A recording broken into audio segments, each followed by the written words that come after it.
Học tiếng Anh khá dễ. English is easy to learn. English is easy to learn. Con phải học hành chăm chỉ. You must study hard. You must study hard. Đến giúp chúng tớ với. Come and help us. Come and help us. Bây giờ là mấy giờ? What time is it? What time is it? Tôi có thể làm điều đó trong một nửa thời gian. I can do it in half the time. I can do it in half the time. Tôi muốn một cốc cà phê. I'd like to have a coffee. I'd like to have a coffee. Mùa hè năm nay rất nóng. We had a very hot summer this year.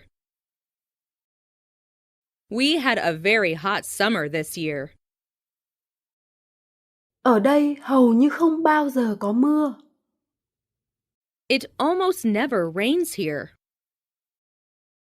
It almost never rains here. Bố tôi đã bắt tôi rửa xe hơi. My father made me wash the car. My father made me wash the car. Tôi đã ăn một chiếc hamburger và gọi thêm một chiếc nữa. I ate a hamburger and ordered another. I ate a hamburger and ordered another. Tôi vừa thấy anh ấy. I saw him just now. I saw him just now. Tôi rất lấy làm tiếc. I'm terribly sorry.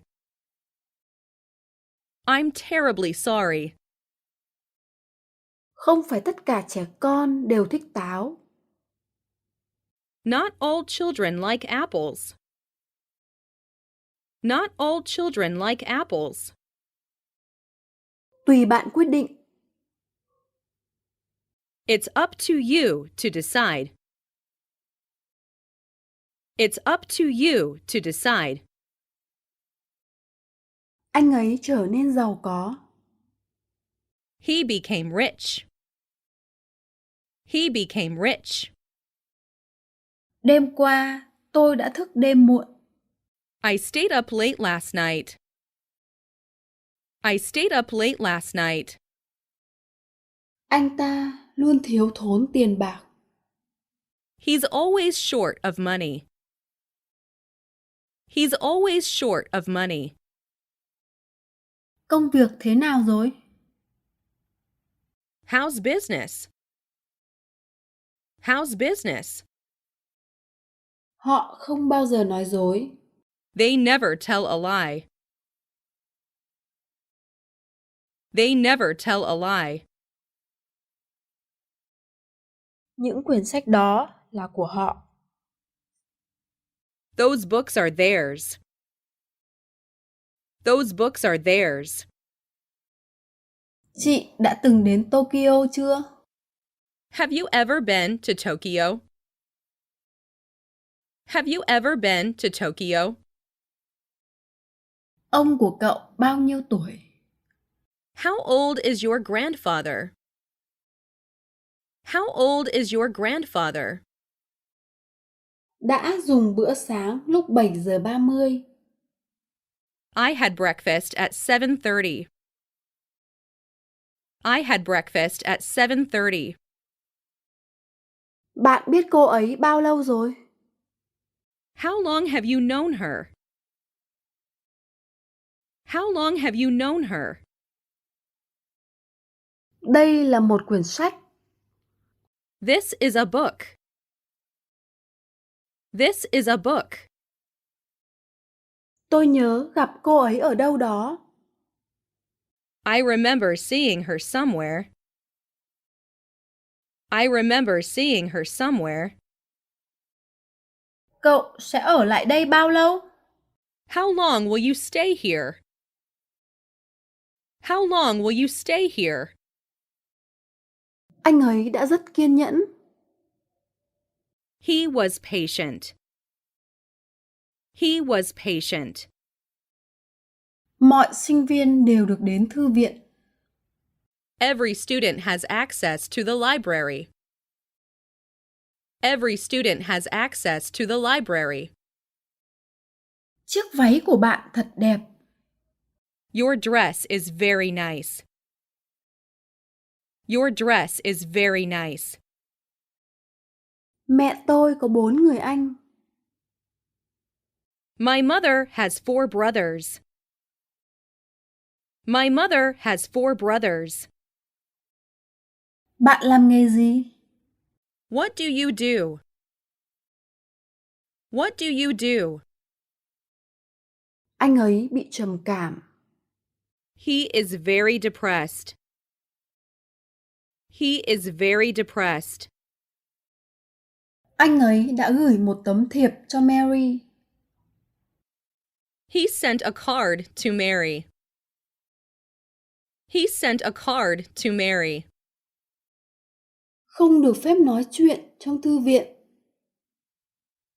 Talking in the library is not allowed. Talking in the library is not allowed. Vào tháng 7, trời thường nóng. The weather is usually hot in July. The weather is usually hot in July. Có ai ở đây biết nói tiếng Nhật không? Does someone here speak Japanese? Does someone here speak Japanese? Người đàn ông cướp hết tiền của anh ấy. The man robbed him of all his money. The man robbed him of all his money. Chúng tôi ngồi đối mặt nhau. We sat down face to face. We sat down face to face. Tôi có thể mượn chiếc ô của bạn không? Can I borrow your umbrella? Can I borrow your umbrella? Giáo viên của chúng tôi nói được cả tiếng Pháp và tiếng Anh. Our teacher speaks French as well as English. Our teacher speaks French as well as English. Cậu đã làm nó như thế nào đấy? How did you make it? How did you make it? Đừng dừng tại đây. Don't stop here. Don't stop here. Khi tôi về tới nhà, John đang học bài. When I came home, John was studying. When I came home, John was studying. Nhà tôi rất lớn. My house is big. My house is big. Có cái siêu thị nào gần đây không ạ? Is there a supermarket near here? Is there a supermarket near here? Có phải bạn đã gọi điện cho anh ta? Did you telephone him? Did you telephone him? Cậu ấy vẫn còn trẻ. He is still young. He is still young. Tôi đã tỉnh giấc sau một giấc mơ. I awoke from a dream. I awoke from a dream. Anh ta lớn hơn Mary 2 tuổi. He's 2 years older than Mary is. He's 2 years older than Mary is. Họ sống ở tầng dưới. They live downstairs. They live downstairs. Tôi có một gợi ý. I have a suggestion. I have a suggestion. Anh ta có vẻ trung thực. He seems honest. He seems honest. Bụng tôi đang kêu. My stomach is growling. My stomach is growling. Không có bằng chứng nào cả. There's no evidence. There's no evidence. Tôi đã làm quen cô ấy ở Pháp. I got acquainted with her in France. I got acquainted with her in France. Em sẽ về nhanh thôi. I'll be back in a wink. I'll be back in a wink. Cậu thích tiếng Anh phải không? You like English, don't you? You like English, don't you? Tốt nhất là bạn không nên đi. You'd better not go. You'd better not go. Càng sớm càng tốt. Come and see me. Come and see me. Cuốn sách này của ai vậy? Whose is this book? Whose is this book? Tôi đến từ Singapore. I'm from Singapore. I'm from Singapore. Tôi không ủng hộ một kế hoạch như vậy. I'm not in favor of such a plan. I'm not in favor of such a plan.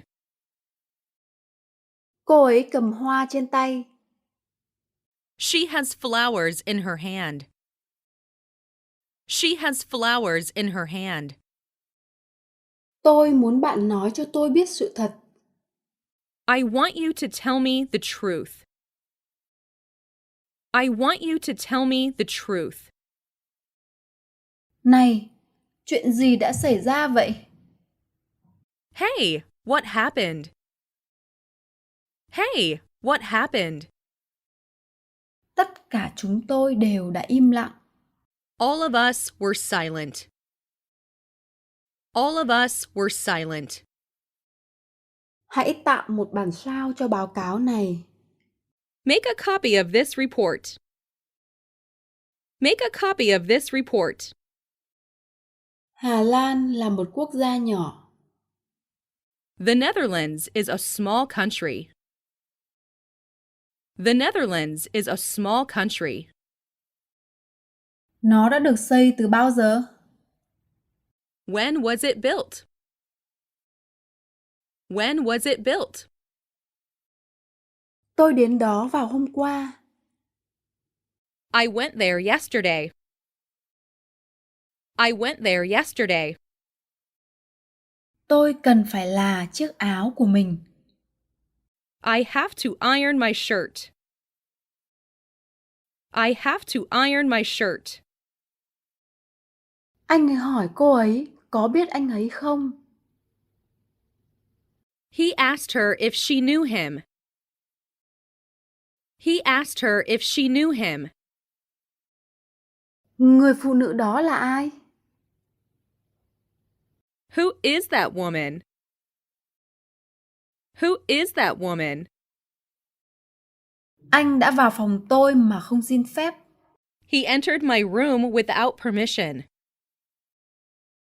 He entered my room without permission. Anh ấy đang xem TV. He is watching TV. He is watching TV. Đừng nói dối. Don't tell lies. Don't tell lies. Đừng quên viết thư cho tôi nhé. Don't forget to write to me. Don't forget to write to me. Xin chào, anh khỏe không? Hi, how are you? Hi, how are you? Tôi muốn gửi gói này đến Nhật Bản. I'd like to send this package to Japan. I'd like to send this package to Japan. Căn nhà này có 2 phòng tắm. This house has 2 bathrooms. This house has 2 bathrooms. Cô ấy đã về nhà rồi. She went home. She went home. Hãy rửa tay thật sạch. Wash your hands well. Wash your hands well. Anh ta đã bỏ thuốc 2 năm trước. He gave up smoking 2 years ago. He gave up smoking 2 years ago. Em muốn có giày đỏ. I wanted red shoes. I wanted red shoes. Không còn thịt trong tủ lạnh. There is no meat left in the fridge. There is no meat left in the fridge. Giữ số tiền này cho tôi. Keep this money for me. Keep this money for me. Ngựa chạy thật nhanh. A horse runs quickly. A horse runs quickly. Anh ấy bị cướp hết tiền. He was robbed of all his money. He was robbed of all his money. Tôi bị đau tai. I have an earache. I have an earache. Email của tôi đang có vấn đề. Something's wrong with my email. Something's wrong with my email. Hôm nay là thứ Hai. It is Monday today. It is Monday today. Một ngày đẹp trời phải không? Beautiful day, isn't it? Beautiful day, isn't it? Bạn đã bao giờ nhìn thấy tháp Tokyo chưa? Have you ever seen Tokyo Tower? Have you ever seen Tokyo Tower? Hôm qua trời mưa. It was raining yesterday. It was raining yesterday. Có rất nhiều từ mà tôi không hiểu. There are many words that I don't understand. There are many words that I don't understand. Cậu sẽ ở nhà. You will stay at home. You will stay at home. Anh ấy có thể bơi rất giỏi. I can swim well. I can swim well. Tôi tự hỏi máy bay có đến đúng giờ không? I wonder if the plane will arrive on time. I wonder if the plane will arrive on time. Anh ấy đã vượt qua nhiều khó khăn. He overcame many difficulties. He overcame many difficulties. Sáng hôm qua bạn chơi tennis à? Were you playing tennis yesterday morning? Were you playing tennis yesterday morning? Khuôn mặt anh ta trở nên đỏ rực. Her face turned red. Her face turned red. Anh vui lòng vặn nhỏ tivi lại, được không? Would you please turn down the TV? Would you please turn down the TV? Viết ra đi. Put that in writing. Put that in writing. Bạn sẽ chóng khỏe thôi. You'll get well soon. You'll get well soon. Giá như mà tôi có thể nói tiếng Anh. If only I could speak English. If only I could speak English. Tôi tự hỏi, liệu cô ấy có cưới anh ấy không? I wonder if she will marry him. I wonder if she will marry him. Xe của tôi đã bị đánh cắp đêm qua. My car was stolen last night. My car was stolen last night. Cô ấy yêu mèo. She adores cats. She adores cats. Đọc theo tôi. Read after me. Read after me. Chiều nay trời sẽ mưa. It is going to rain this afternoon. It is going to rain this afternoon. Anh ấy chơi golf vào cuối tuần. He plays golf on weekends. He plays golf on weekends. Tôi đang bận việc ở văn phòng. I am tied up at the office. I am tied up at the office. Tôi đã ngồi học được 2 tiếng rồi. I have been studying for 2 hours. I have been studying for 2 hours. Có đau không? Does this hurt? Does this hurt? Chúng tôi đã tìm thấy nơi anh ấy sống. We found out where he lives. We found out where he lives. Anh trai cô ấy đi đâu? Cô cũng đi theo. She follows her brother wherever he goes. She follows her brother wherever he goes. Hỏi xem anh ấy đỗ xe ở đâu? Ask him where he parked his car. Ask him where he parked his car. Tôi sẽ không bao giờ tiết lộ. I will never tell. I will never tell. Máy in cần giấy. The printer needs paper. The printer needs paper. Tôi đoán cô ấy 40 tuổi. I guess that she is 40. I guess that she is 40. Hôm nay anh ấy trở về từ Sydney. He comes back from Sydney today. He comes back from Sydney today. Bây giờ cô ấy đang tập đàn vĩ cầm. She is practicing the violin now. She is practicing the violin now.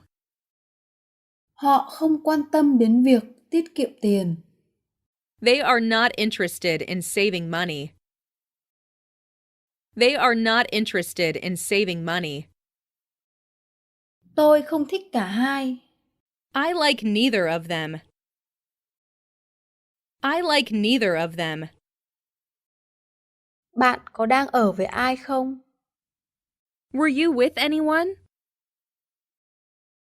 Were you with anyone? Anh ấy chơi bóng đá. He plays soccer. He plays soccer. Cậu sẽ giúp tớ làm bài tập về nhà chứ? Will you help me with my homework? Will you help me with my homework? Tớ đã vội đi để bắt chuyến tàu đầu tiên. I hurried in order to catch the first train. I hurried in order to catch the first train. Anh ấy được bố mẹ tin tưởng. He is trusted by his parents. He is trusted by his parents. Đây là con chó của tôi. This is my dog. This is my dog. Mình sẽ đi với bạn. I will come with you. I will come with you. Điểm mạnh của bạn là gì? What are your strong points? What are your strong points? Tớ đang tăng cân. I'm gaining weight. I'm gaining weight. Lúc đó anh ấy đang đứng. He was standing. He was standing. Cây cầu này đã được xây 2 năm trước. This bridge was built 2 years ago. This bridge was built 2 years ago. Tôi có thể mặc thử nó lên không? May I try it on? May I try it on? Em muốn đi đâu? Where do you want to go? Where do you want to go? Tôi đến đây. I'm coming. I'm coming. Tôi đã thấy một con mèo chạy theo con chó. I saw a cat running after the dog. I saw a cat running after the dog. Anh ấy đã kết hôn với chị gái của tôi. He married my sister. He married my sister. Chiếc hộp chứa đầy những quyển sách. This box is full of books. This box is full of books. Cậu có thời gian không? Do you have some time? Do you have some time? Cô ấy từ chối lời đề nghị của tôi. She turned down my offer. She turned down my offer. Tôi không biết tiếng Pháp. I don't know French. I don't know French. Tôi muốn có người nói chuyện cùng. I want someone to talk to. I want someone to talk to. Tôi đến chỗ bố tôi 2 lần mỗi năm. I go to my father's place twice a year. I go to my father's place twice a year. Tôi có nhiều việc phải làm. I have many things to do. I have many things to do. Tôi chơi tennis.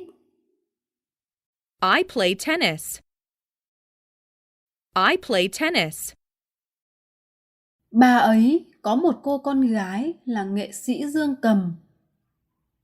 She has a daughter who is a pianist. She has a daughter who is a pianist. Cơn đau ấy thật khủng khiếp. The pain was terrible. The pain was terrible. Anh ấy thức dậy sớm. He wakes up early. He wakes up early. Tôi để nó trong ngăn kéo. I put it in the drawer. I put it in the drawer. Vấn đề này rất khó giải quyết. This problem is difficult to solve. This problem is difficult to solve. Nước đóng băng ở nhiệt độ 0 độ C. Water freezes at 0 degrees centigrade. Water freezes at 0 degrees centigrade. Ước mơ của tôi là trở thành một lính cứu hỏa. My dream is to be a firefighter. My dream is to be a firefighter. Chân phải của tôi bị thương trong một tai nạn. I got my right leg hurt in the accident. I got my right leg hurt in the accident. Bảo tàng mới rất đáng để tham quan. The new museum is worth visiting. The new museum is worth visiting. Siêu thị mở cửa vào lúc 10 giờ đúng. The supermarket opens at 10 o'clock. The supermarket opens at 10 o'clock. Anh có đi cùng em không? Are you coming with me? Are you coming with me?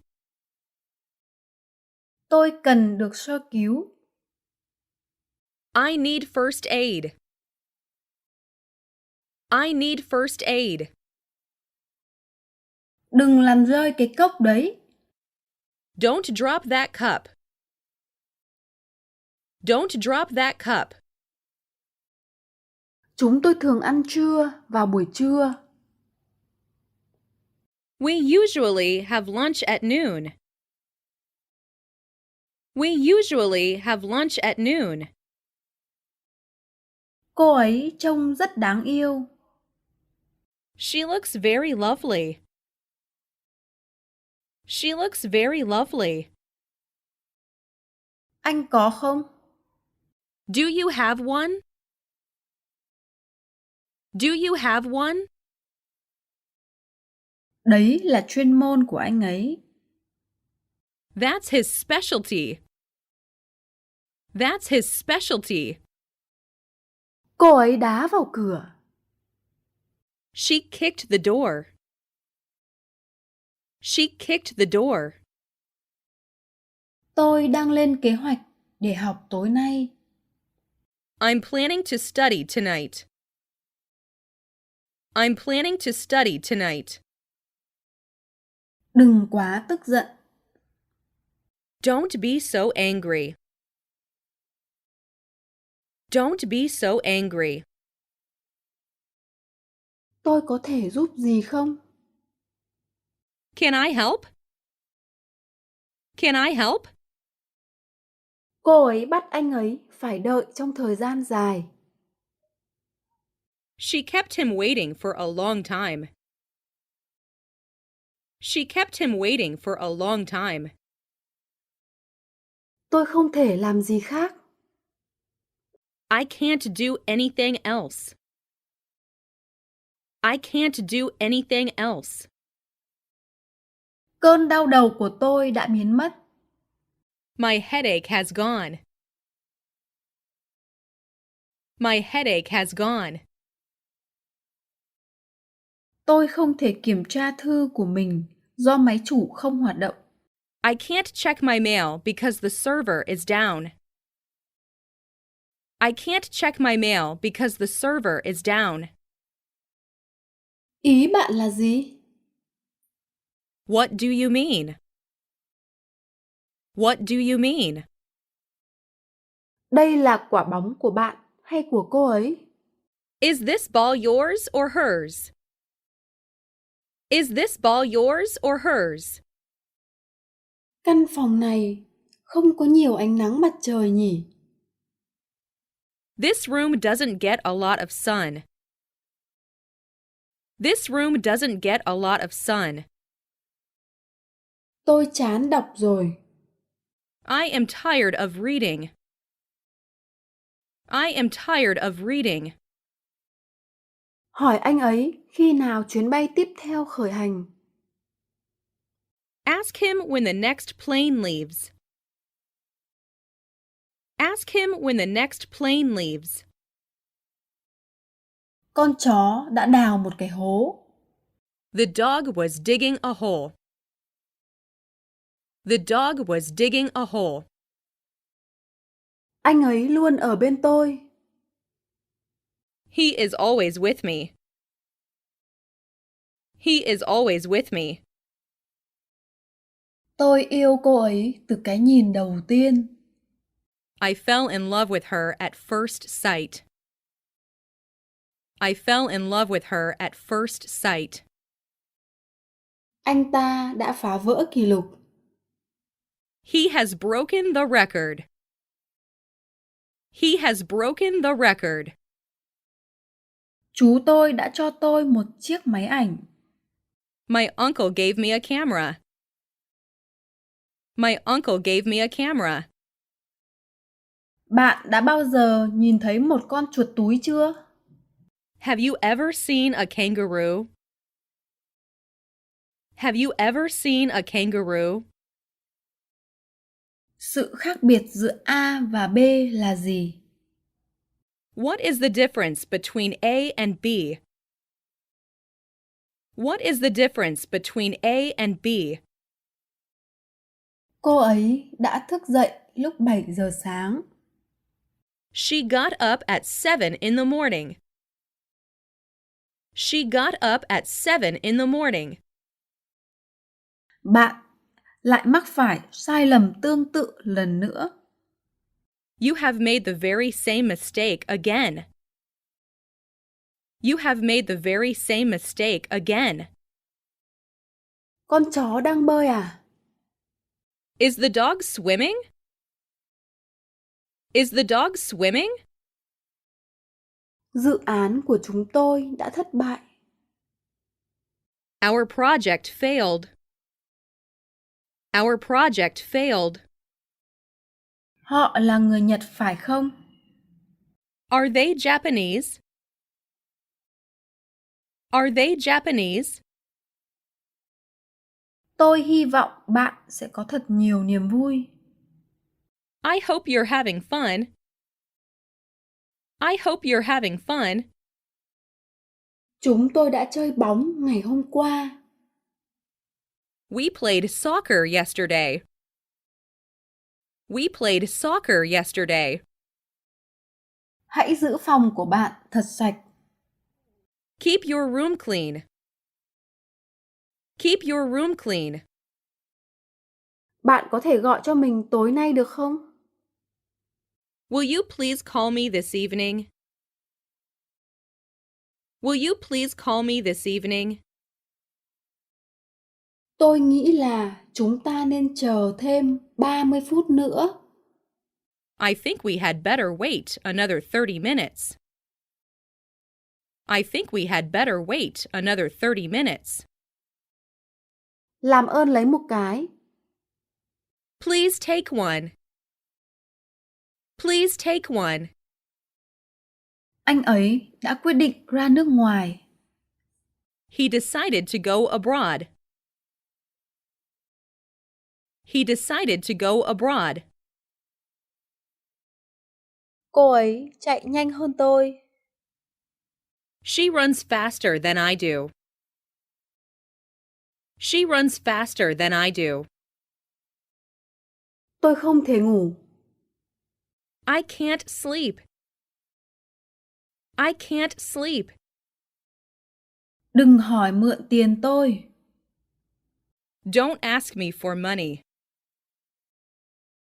Don't ask me for money.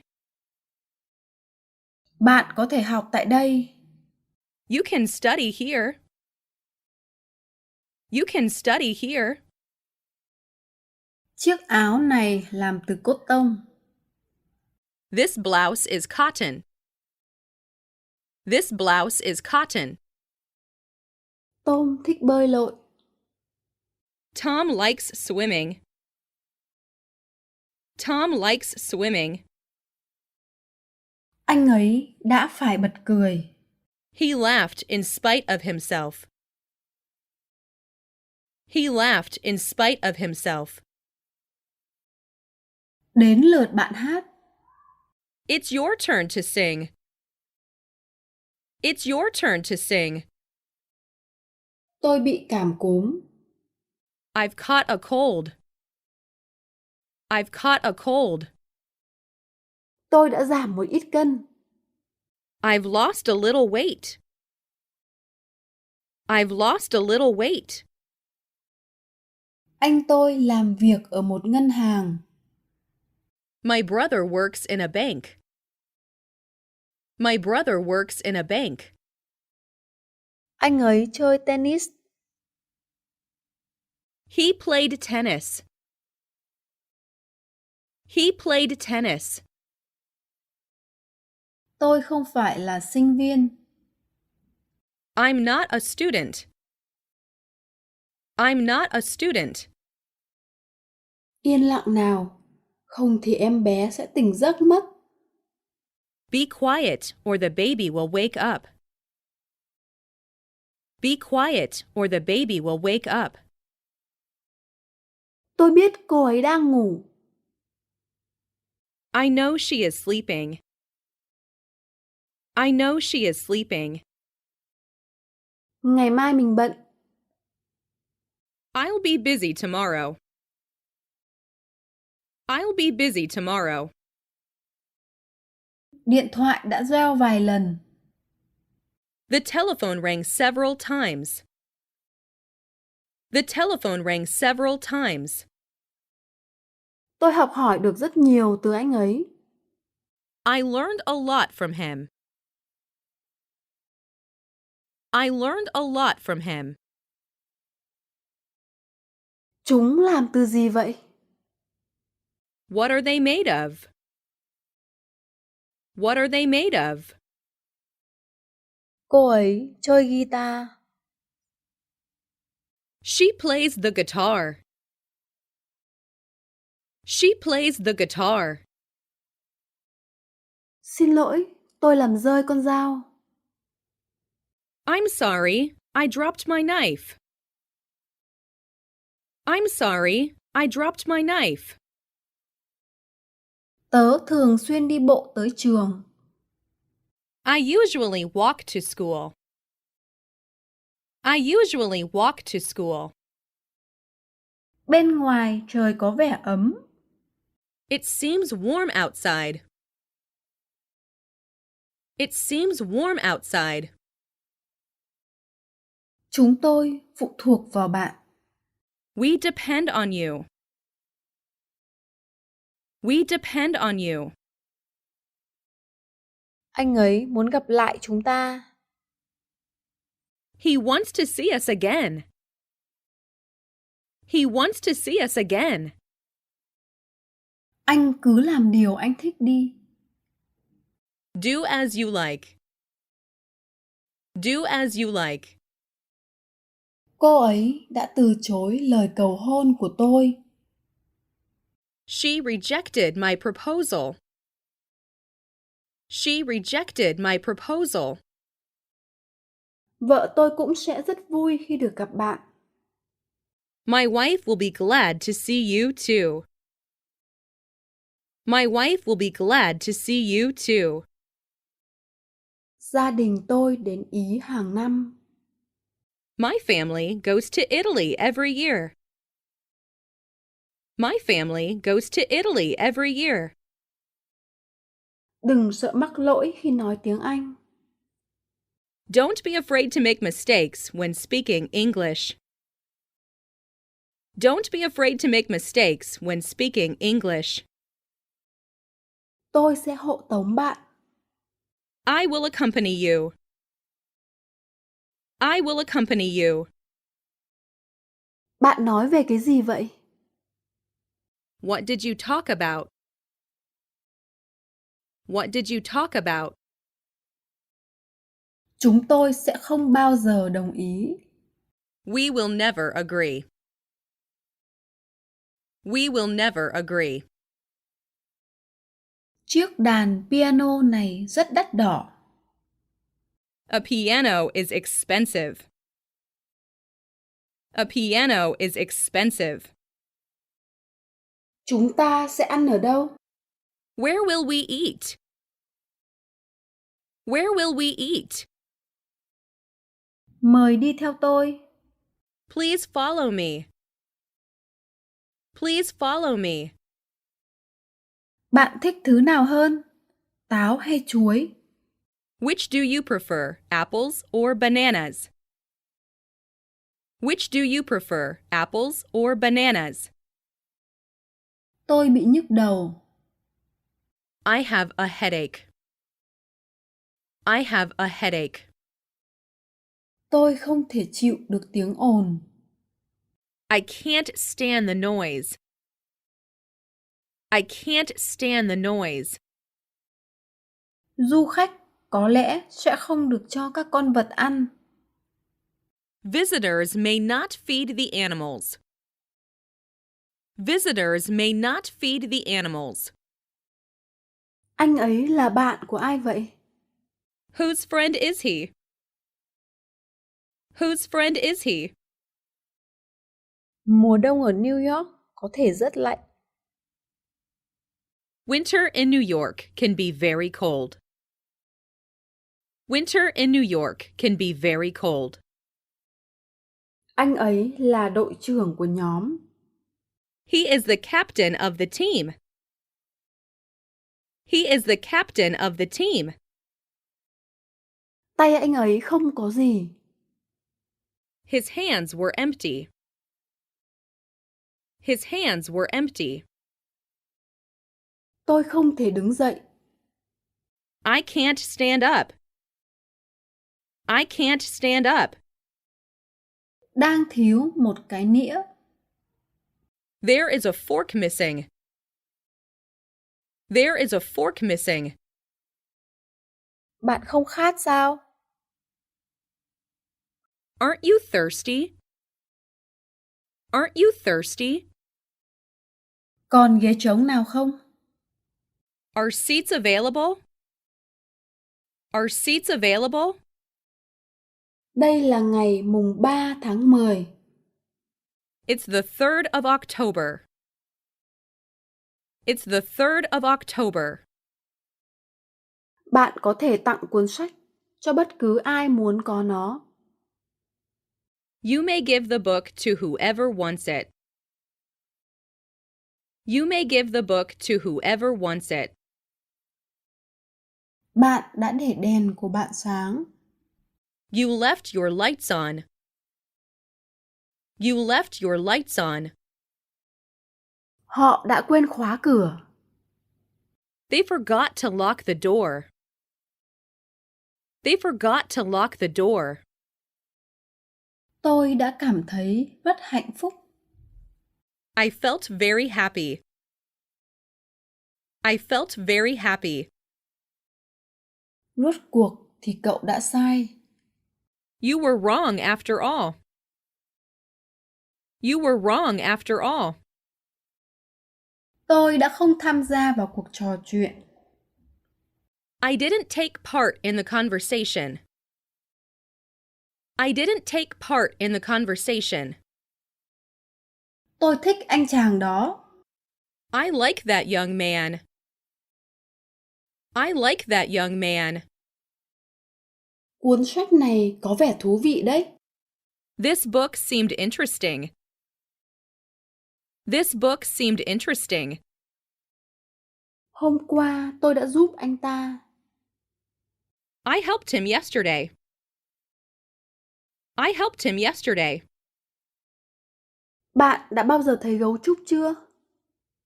Have you ever seen a panda? Have you ever seen a panda? Từ đây đến trường là một chặng đường dài. It's a long way from here to school. It's a long way from here to school. Tôi nghĩ vậy. I think so. I think so. Tôi không biết ai trong số họ cả. I know none of them. I know none of them. Tớ sẽ đưa nó cho cậu. I will give it to you. I will give it to you. Tôi đã làm mất cây bút của mình rồi. I had lost my pen. I had lost my pen. Tớ tự hào về cậu. I'm proud of you. I'm proud of you. Chú tôi đã khiến tôi trở thành con người như ngày nay. My uncle has made me what I am today. My uncle has made me what I am today. Anh ấy đã chạy vào phòng. He ran into the room. He ran into the room. Đây là nhà của họ. This is their house. This is their house. Anh có thể lại chậm hơn được không? Could you drive more slowly? Could you drive more slowly? Tôi muốn có một cuốn từ điển tốt. I want a good dictionary. I want a good dictionary. Anh ấy đã giải thích vấn đề đó với tôi. He explained the matter to me. He explained the matter to me. Ông có khả năng dạy tiếng Pháp. He is capable of teaching French. He is capable of teaching French. Tôi đã mua nó. I bought it. I bought it. Rõ ràng là anh ấy sai. Obviously, he is wrong. Obviously, he is wrong. Phanh không hoạt động. The brake didn't work. The brake didn't work. Chúng thật đẹp. They are pretty. They are pretty. Bạn không trẻ hơn tôi đâu. You are no younger than I am. You are no younger than I am. Cái cà vạt này bao nhiêu tiền? How much is this tie? How much is this tie? Anh ấy vẫn thường viết thư cho tôi. He still writes to me from time to time. He still writes to me from time to time. Bạn có biết lý do không? Do you know the reason? Do you know the reason? Túi này của ai? Whose bag is this?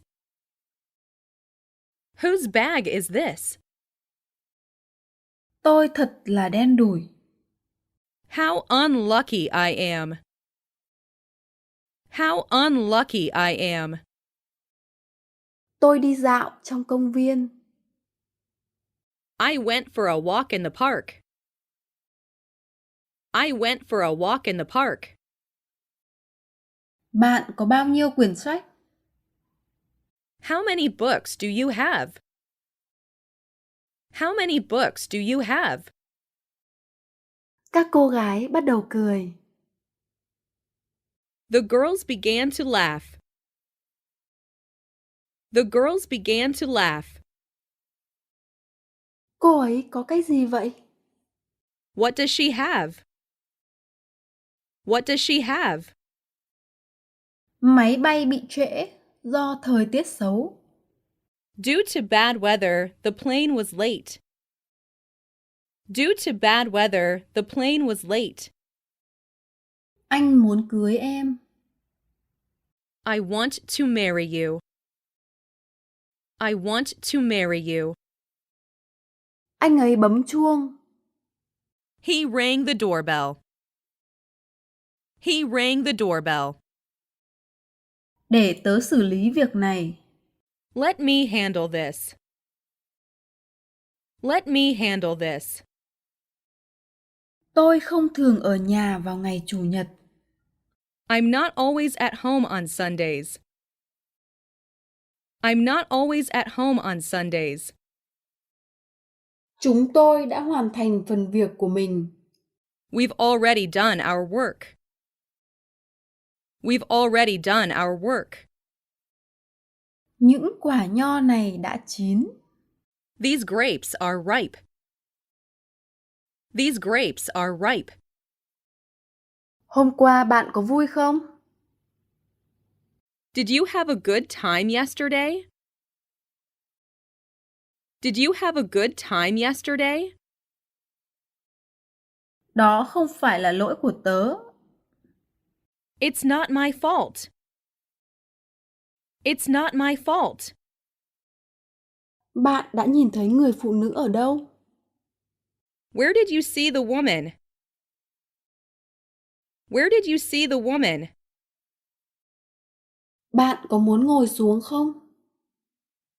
Do you want to sit down? Do you want to sit down? Chúng tôi không biết phải làm gì. We didn't know what to do. We didn't know what to do.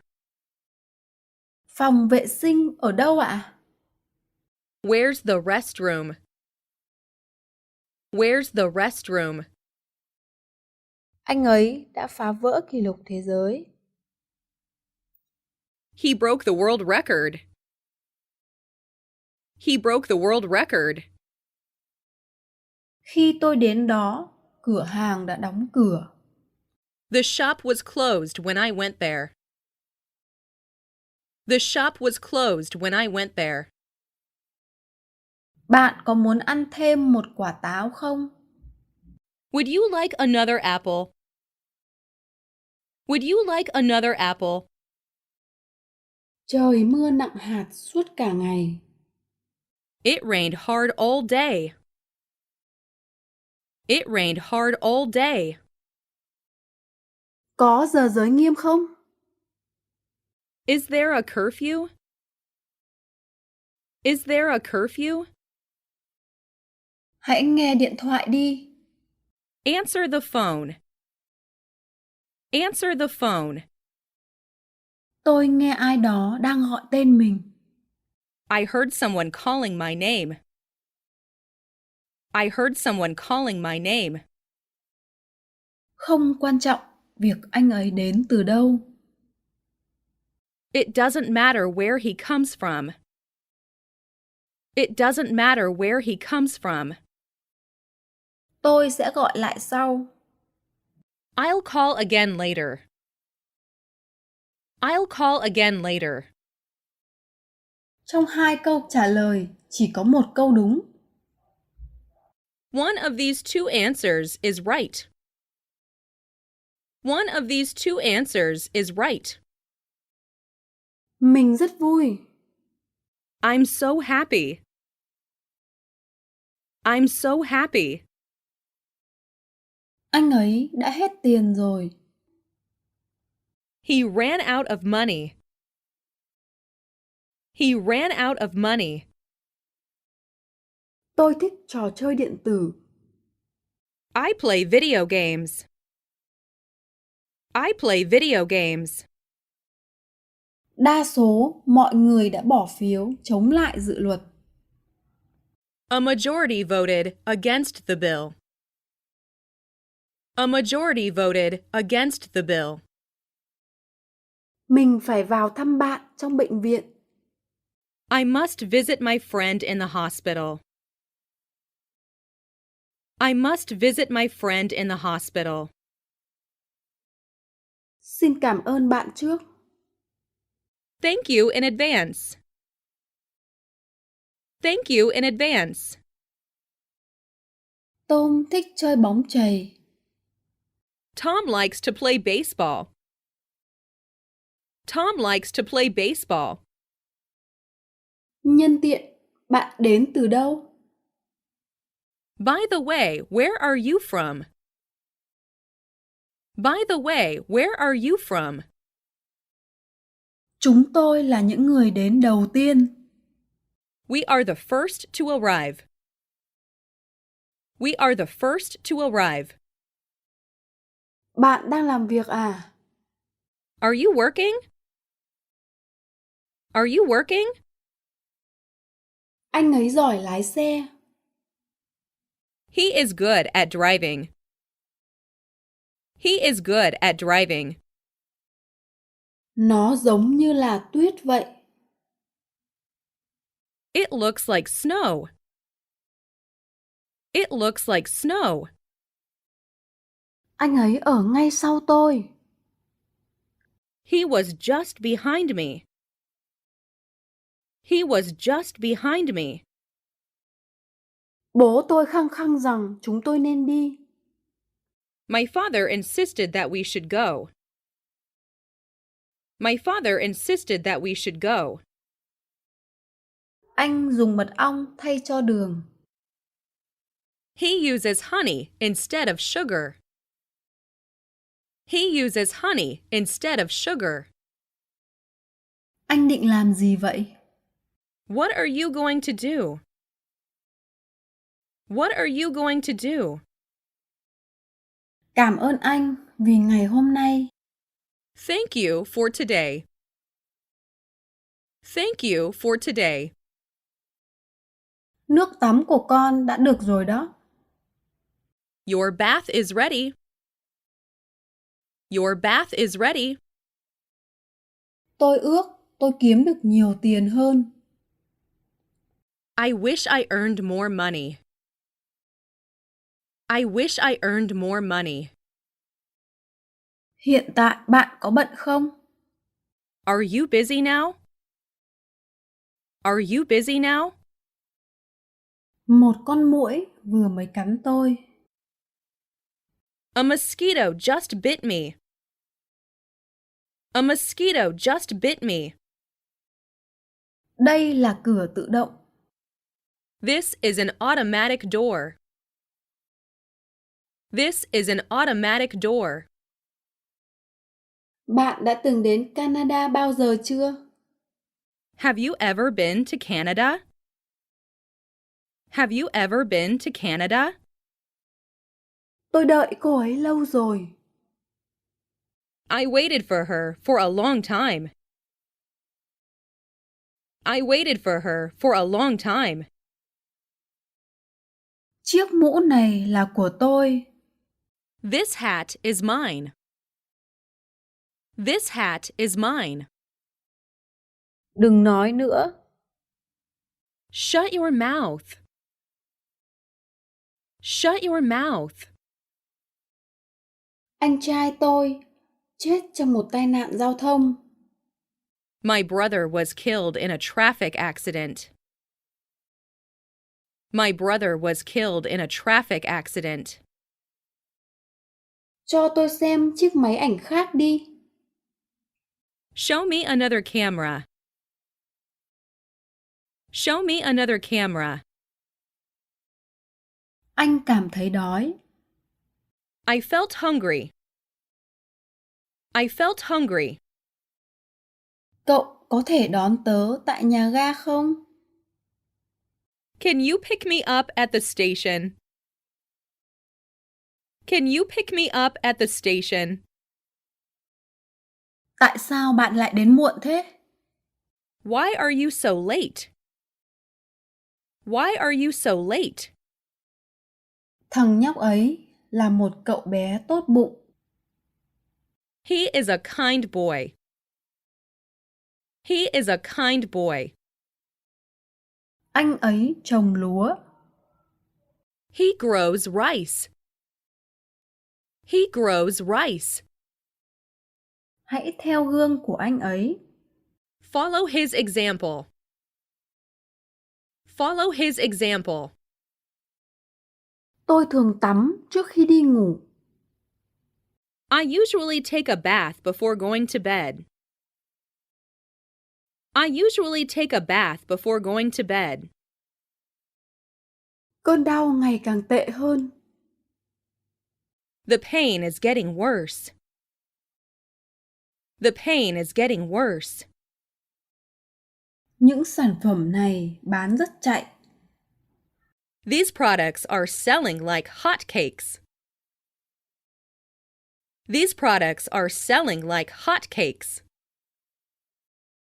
Bạn có thể mang cho tôi một chiếc gối và một cái chăn không? Làm ơn. Could you bring me a pillow and blanket, please? Could you bring me a pillow and blanket, please? Nó có vẻ thơm ngon. It smells delicious. It smells delicious. Tôi có nhiều người bạn ở nước ngoài. I have many friends in foreign countries. I have many friends in foreign countries. Cô bé giống mẹ mình. The girl resembled her mother. The girl resembled her mother. Tôi đến vừa kịp lúc cho chuyến bay. I arrived just in time for the plane. I arrived just in time for the plane. Có cái gì trong chiếc hộp vậy? What's in the box? What's in the box? Ông ấy nói tiếng Pháp. He speaks French. He speaks French. Mình cũng thích bánh ngọt. I also like cake. I also like cake. Cô thường chơi tennis khi nào? When do you play tennis? When do you play tennis? Anh ấy phát cuồng vì bóng chày. He is crazy about baseball. He is crazy about baseball. Không có hy vọng thành công nào. There is no hope of success. There is no hope of success. Tôi đã gặp anh ấy vài lần. I've met him on several occasions. I've met him on several occasions. Tính cách của tôi rất thoải mái. I'm easygoing. I'm easygoing. Hãy chọn giữa hai thứ này. Choose between these two. Choose between these two. Đừng tắt đèn. Don't turn off the light. Don't turn off the light. Một vài cậu bé vào lớp học. Some boys came into the classroom. Some boys came into the classroom. Cậu ấy rất trẻ. He is very young. He is very young. Anh ấy có phải là giáo viên không? Is he a teacher? Is he a teacher? Tôi phải về nhà trong tuần này. I must return home within a week. I must return home within a week. Tòa nhà này được xây vào năm 1960. The building was built in 1960. The building was built in 1960. Ăn mọi thứ. Eat everything. Eat everything. Hôm nay thật quá nóng. It's awfully hot today. It's awfully hot today. Bạn có gặp anh ấy thường xuyên không? Do you see him often? Do you see him often? Bạn hoàn toàn đúng. You are absolutely right.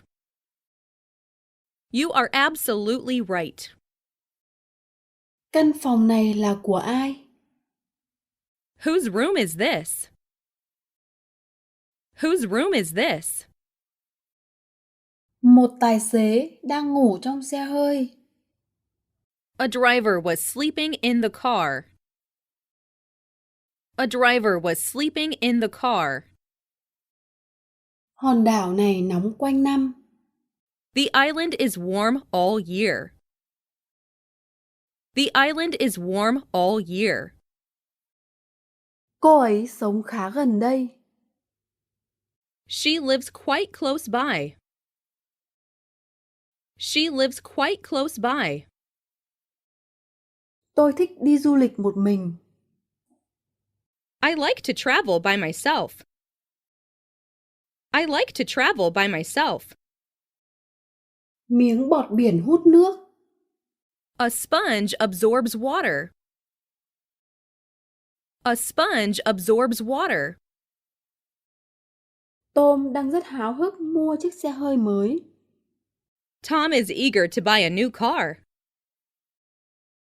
Tom is eager to buy a new car. Anh ấy có đúng không? Is he right? Is he right? Anh ấy đến một lần một tuần. He comes round once a week. He comes round once a week. Từ đây đến đó bao xa? How far is it from here? How far is it from here? Anh trai tôi gửi lời hỏi thăm đến anh. My brother sends you his regards. My brother sends you his regards. Tôi mới chỉ bắt đầu. I'm just beginning. I'm just beginning. Những học sinh giỏi, học tập rất chăm chỉ. Good students study hard. Good students study hard. Tôi sẽ kê đơn cho anh. I'll give you a prescription. I'll give you a prescription. Hôm qua bạn bận à? Were you busy yesterday? Were you busy yesterday? Hãy giữ lấy dây thừng. Hold on to the rope. Hold on to the rope. Tôi đang đợi xe buýt. I'm waiting for the bus. I'm waiting for the bus. Phô mai được làm từ sữa. Cheese is made from milk. Cheese is made from milk. Tôi đã nhận được thư của bạn. I received your letter. I received your letter. Chúng tôi đã ăn vào buổi trưa. We had lunch at noon. We had lunch at noon. Cậu bé đã bỏ chạy. The boy ran away. The boy ran away. Anh ấy đã dừng lại để nói chuyện với họ. He stopped to talk to them. He stopped to talk to them. Bạn và tôi có điểm chung đấy. You and I have something in common. You and I have something in common. Anh ấy đã nói gì? What did he say? What did he say? Có gì trong cái hộp này? What is in this box? What is in this box? Học tiếng Anh rất khó. English is difficult to learn. English is difficult to learn. Tôi mong được gặp bác sĩ sớm. I'd like to see the doctor soon. I'd like to see the doctor soon. Giày của ai vậy? Whose shoes are these? Whose shoes are these? Chúng tôi nhìn thấy những đám mây ở trên núi. We saw clouds above the mountain. We saw clouds above the mountain. Bạn đang làm gì đấy? What are you doing? What are you doing? Tôi không thích chiếc đồng hồ này. I don't like this watch. I don't like this watch. Cuốn sách này không hề đáng đọc. This book isn't worth reading. This book isn't worth reading. Tớ đã làm khuỷu tay mình bị thương. I hurt my elbow. I hurt my elbow. Đêm hôm đó rất tối. It was a dark night. It was a dark night.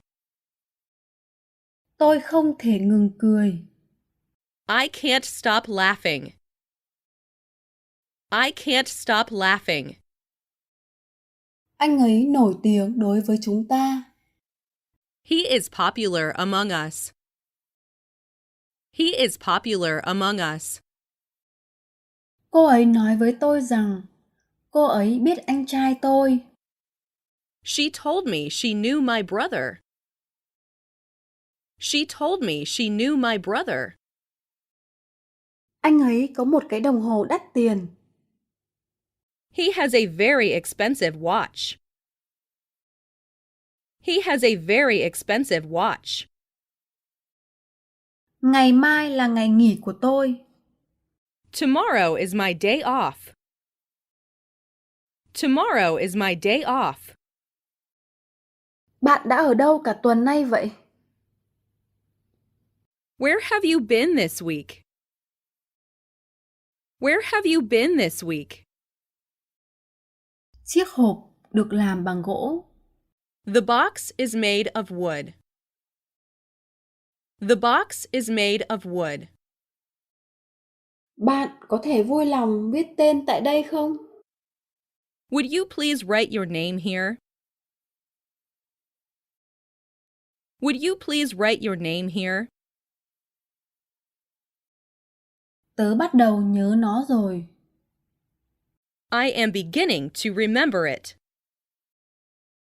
I am beginning to remember it.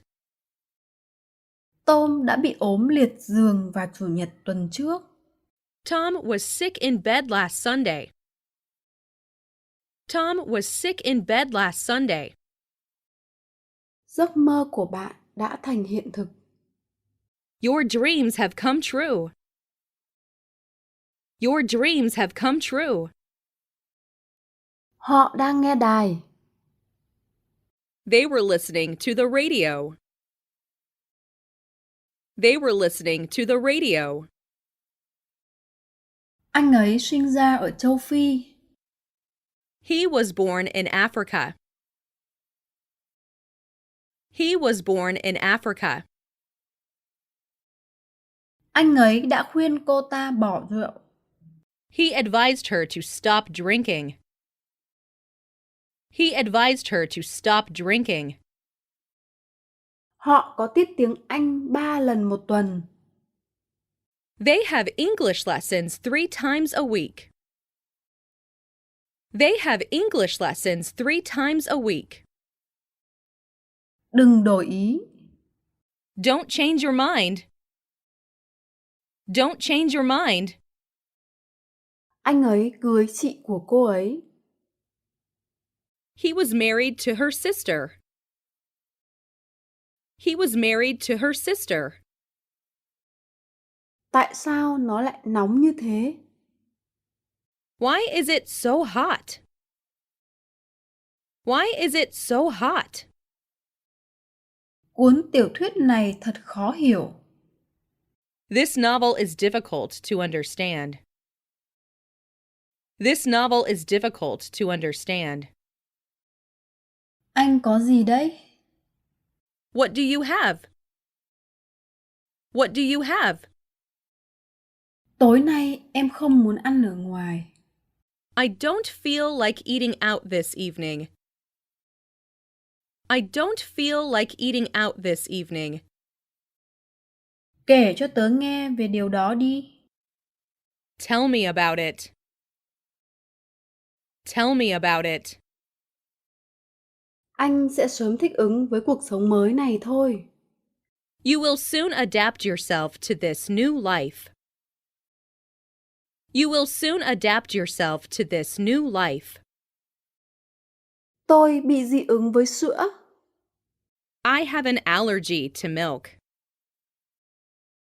I have an allergy to milk. Ở đây có 5 cái bút chì.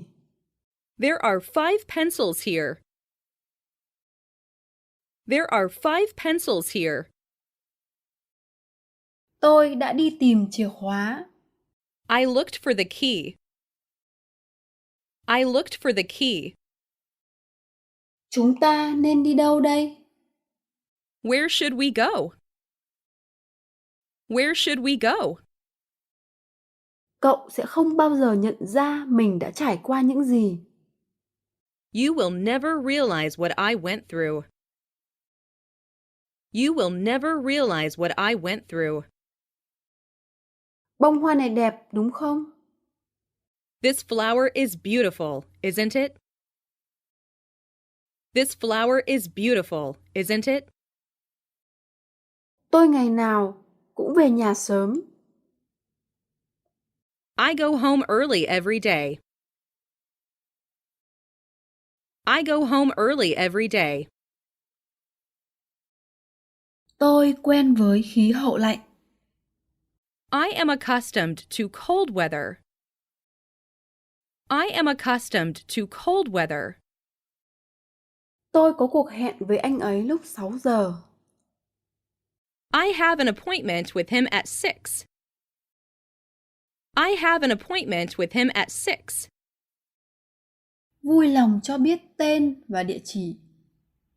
Name and address, please. Name and address, please. Cửa hàng đó có rất nhiều khách hàng. That shop has many customers. That shop has many customers. Tôi muốn có một chiếc cà vạt để mặc với bộ com lê này. I want a tie to go with this suit. I want a tie to go with this suit. Làm ơn bật tivi lên. Please turn on the TV. Please turn on the TV. Cậu có thể giúp tớ không? Can you help me? Can you help me? Bạn nên làm theo lời khuyên của bác sĩ. You should follow your doctor's advice. You should follow your doctor's advice. Sách của cô ấy bán khá tốt. Her books sell pretty well. Her books sell pretty well. Cậu bé thừa nhận đã nói dối. The boy acknowledged having lied. The boy acknowledged having lied. Tớ đang học nhạc. I'm learning music. I'm learning music. Cô ấy du lịch vòng quanh thế giới. She traveled all over the world. She traveled all over the world. Chị tôi học piano 2 buổi mỗi tuần. My sister takes piano lessons twice a week. My sister takes piano lessons twice a week. Cô ấy vừa bước sang tuổi 12. She has just turned 12. She has just turned 12. Anh ấy luôn tử tế với tôi. He's always been kind to me. He's always been kind to me. Anh ấy đã trở về Hà Lan vào tháng 6. He returned from Holland in June. He returned from Holland in June. Dù em đi đâu, anh cũng sẽ theo em. No matter where you go, I'll follow you. No matter where you go, I'll follow you. Tất cả những bông hoa trong vườn đều có màu vàng. All the flowers in the garden are yellow. All the flowers in the garden are yellow. Cô ấy là người phụ nữ giàu có. She is a wealthy woman. She is a wealthy woman. Bạn có thích mèo đen không? Do you like black cats? Do you like black cats? Cái bánh này ngọt. This cake is sweet. This cake is sweet. Anh ta quen biết rất nhiều người. He knows a lot of people. He knows a lot of people. Tôi đang đói khủng khiếp. I am terribly hungry. I am terribly hungry. Nếu muốn thì anh đi đi. You can go if you want to. You can go if you want to. Anh ấy đã chạy nhanh hết mức có thể. He ran as fast as he could. He ran as fast as he could. Không phải tất cả chúng ta đều có thể nói tiếng Anh.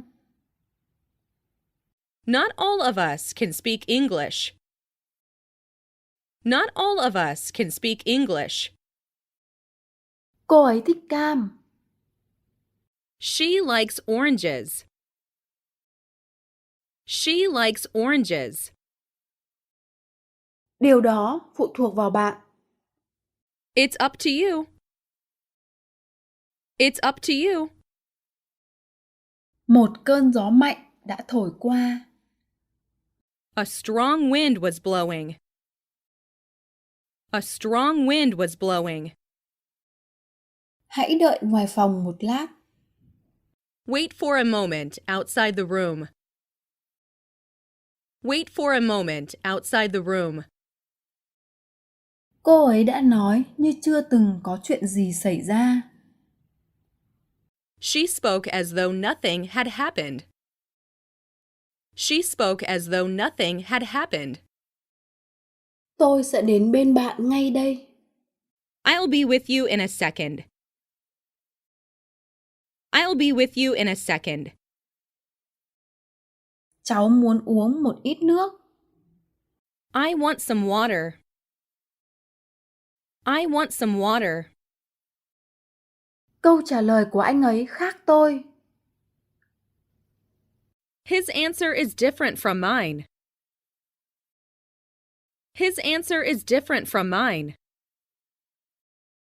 Cậu phải chú ý tới anh ấy. You must pay attention to him. You must pay attention to him. Bạn hiểu khá rõ về sumo nhỉ? You know quite a lot about sumo. You know quite a lot about sumo. Đừng để cửa sổ mở. Don't leave the window open. Don't leave the window open. Tôi để quyển từ điển của mình ở nhà dưới. I left my dictionary downstairs. I left my dictionary downstairs. Anh ấy đang ăn. He is eating. He is eating. Chuyến tàu ấy đã rất đông. The train was crowded. The train was crowded. Sao anh lại nói như vậy? Why do you say that? Why do you say that? Tôi phải đi bây giờ.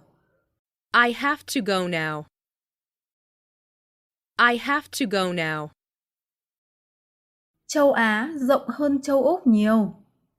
Asia is much larger than Australia. Asia is much larger than Australia. Cô ấy cũng không hiểu tôi. She doesn't understand me either. She doesn't understand me either. Tính cả tôi vào nhé. Count me in. Count me in. Ngày mai tuyết sẽ rơi. It'll snow tomorrow. It'll snow tomorrow. Tôi muốn gửi thư này đến Nhật Bản. I want to send this letter to Japan. I want to send this letter to Japan. Vợ tôi đang chuẩn bị bữa tối ngay lúc này. My wife is preparing dinner right now. My wife is preparing dinner right now. Anh ấy đã trở về từ Mỹ. He came back from America. He came back from America. Cứ lấy thứ gì bạn muốn. Take anything you want.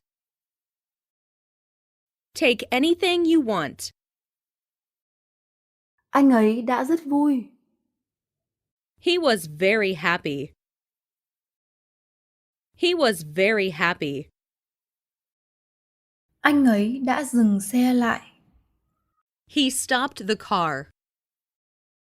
He stopped the car. Bữa tối sẽ được phục vụ lúc mấy giờ? What time will dinner be served? What time will dinner be served? Anh ấy đã mang theo một túi đầy táo. He carried a bag full of apples. He carried a bag full of apples.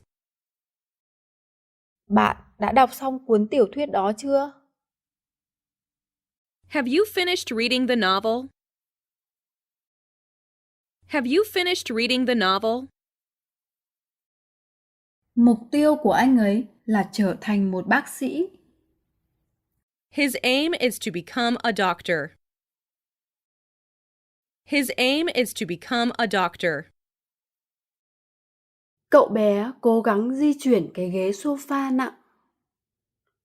The boy tried moving the heavy sofa. The boy tried moving the heavy sofa. Nghe nói rằng anh ta là một bác sĩ giỏi. He is said to be a good doctor. He is said to be a good doctor. Đây là một quyển sách cũ. This is a very old book. This is a very old book. Ai đã vẽ những bức tranh này? Who painted these pictures? Who painted these pictures? Bố tôi bận. My father was busy. My father was busy. Chúng tôi đã chuyển đến một ngôi nhà mới. We moved into a new house. We moved into a new house. Xin hãy nhắm mắt lại. Close your eyes, please. Close your eyes, please. Anh ấy bơi rất giỏi. He can swim well. He can swim well. Tôi khá là chắc chắn. I am pretty sure. I am pretty sure. Những cuốn sách là của họ. Those are their books. Those are their books. Tôi bị nhức đầu kinh khủng. I have a bad headache. I have a bad headache. Tôi có thể cưỡi ngựa.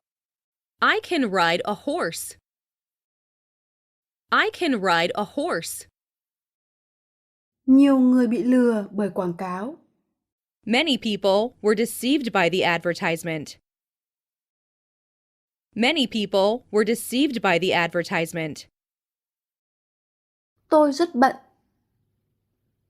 I'm very busy. I'm very busy. Cổng vào bảo tàng ở đâu vậy? Where is the entrance to the museum? Where is the entrance to the museum? Anh ấy tức giận. He got angry. He got angry. Những cuốn sách này là của chúng tôi. These books are ours. These books are ours. Thời tiết ở New York thế nào? How's the weather in New York? How's the weather in New York? Bây giờ chị mệt rồi. I'm tired now. I'm tired now. Con mèo rất dễ thương. The cat is very cute. The cat is very cute. Bạn có nghe thấy ai đó đang bấm chuông không? Did you hear someone ring the doorbell? Did you hear someone ring the doorbell? Ai sẽ chăm sóc con chó của bạn? Who will look after your dog? Who will look after your dog? Anh ta là một người đàn ông nguy hiểm. He is very a dangerous man. He is very a dangerous man. Bạn đến đó lúc mấy giờ?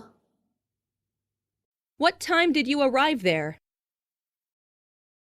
What time did you arrive there? Này, cậu đang đi đâu đấy? Hey, where are you going? Hey, where are you going? Hãy cùng kết thúc nó ngay. Let's finish it right away. Let's finish it right away. Tôi ước là tôi có thể. I wish I could. I wish I could. Anh ấy dậy sớm hơn bình thường. He got up earlier than usual. He got up earlier than usual. Tôi đã vặn tay nắm cửa rồi. I turned the doorknob. I turned the doorknob. Tôi không thể đi, và tôi cũng không muốn đi. I can't go, nor do I want to. I can't go, nor do I want to. Bạn đi xe buýt đến trường à? Do you go to school by bus? Do you go to school by bus? Ngày mai mấy giờ chúng ta khởi hành? What time do we leave tomorrow? What time do we leave tomorrow? Cô ta đến cùng với anh ấy à? Did she come with him? Did she come with him? Tớ muốn gặp em gái của cậu. I'd like to see your sister. I'd like to see your sister. Hãy đến nhà tôi vào chiều nay nhé. Come to my house this afternoon. Come to my house this afternoon. Tôi muốn ăn gì đó. I want to eat something. I want to eat something. Tôi đã không vượt qua được các bài kiểm tra. I failed the tests. I failed the tests. Ông ấy đã được bầu làm tổng thống. He was elected president. He was elected president. Tôi có thể gọt quả táo. I can peel an apple. I can peel an apple. Bạn trông có vẻ mệt mỏi. You look sick. You look sick. Tôi đến từ Tokyo. I'm from Tokyo. I'm from Tokyo. Tôi muốn khóc quá. I felt like crying. I felt like crying. Nhân tiện, chiều nay bạn có rảnh không? By the way, are you free this afternoon? By the way, are you free this afternoon? Tôi có một con chó màu đen trắng. I have a black and white dog. I have a black and white dog. Tối qua bạn có ra ngoài không? Were you out last night? Were you out last night? Cô ấy đã quyết định không tham dự cuộc họp.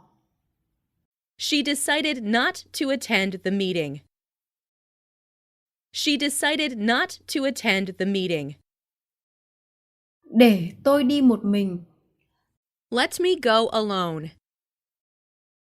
Let me go alone. Làm ơn, hãy nhanh tay lên. Please do it quickly. Please do it quickly. Ở đây nóng thật. It's very hot here. It's very hot here. Kiểu váy này đang là mốt hiện nay. That kind of dress is now in fashion. That kind of dress is now in fashion. Tại sao anh làm như thế? Why did you do that? Why did you do that? Điều gì sẽ xảy ra? What would happen? What would happen? Anh ấy đã học được 2 tiếng rồi. He has been studying for 2 hours. He has been studying for 2 hours. Bạn sẽ có cái gì vậy? What are you going to have? What are you going to have? Tôi cần một chiếc xe đạp mới. I need a new bicycle. I need a new bicycle. Xin lỗi, nhưng tôi có thể mở cửa sổ không? Excuse me, but may I open the window? Excuse me, but may I open the window? Anh có hút thuốc không? Do you smoke? Do you smoke? Anh ấy đã nhận việc. He accepted the job. He accepted the job. Anh ấy vẫn chưa trả lời câu hỏi của tôi. He didn't answer my question. He didn't answer my question. Chiều hôm qua anh ấy bận. He was busy yesterday afternoon. He was busy yesterday afternoon. Tôi cần chợp mắt một lúc. I need to get some sleep. I need to get some sleep. Tớ không biết bơi. I can't swim. I can't swim. Em gọi cho cô ấy chưa? Have you called her yet? Have you called her yet? Anh ấy đã hứa nhưng lại không đến. He promised to come, but he didn't come. He promised to come, but he didn't come. Tôi vẫn chưa hoàn thành bài tập về nhà của mình. I haven't finished my homework yet. I haven't finished my homework yet. Anh ấy không nói gì cả. He didn't say a word. He didn't say a word. Ớt làm cay cháy lưỡi tôi. The chili burnt my tongue. The chili burnt my tongue. Anh ấy thường đến Tokyo. He often goes to Tokyo. He often goes to Tokyo. Hãy dịch câu này sang tiếng Anh. Put this sentence into English. Put this sentence into English. Tôi nghe radio mỗi tối. I listen to the radio every night. I listen to the radio every night. Ai đã làm vỡ lọ hoa? Who broke the vase? Who broke the vase? Tôi thích bức tranh này.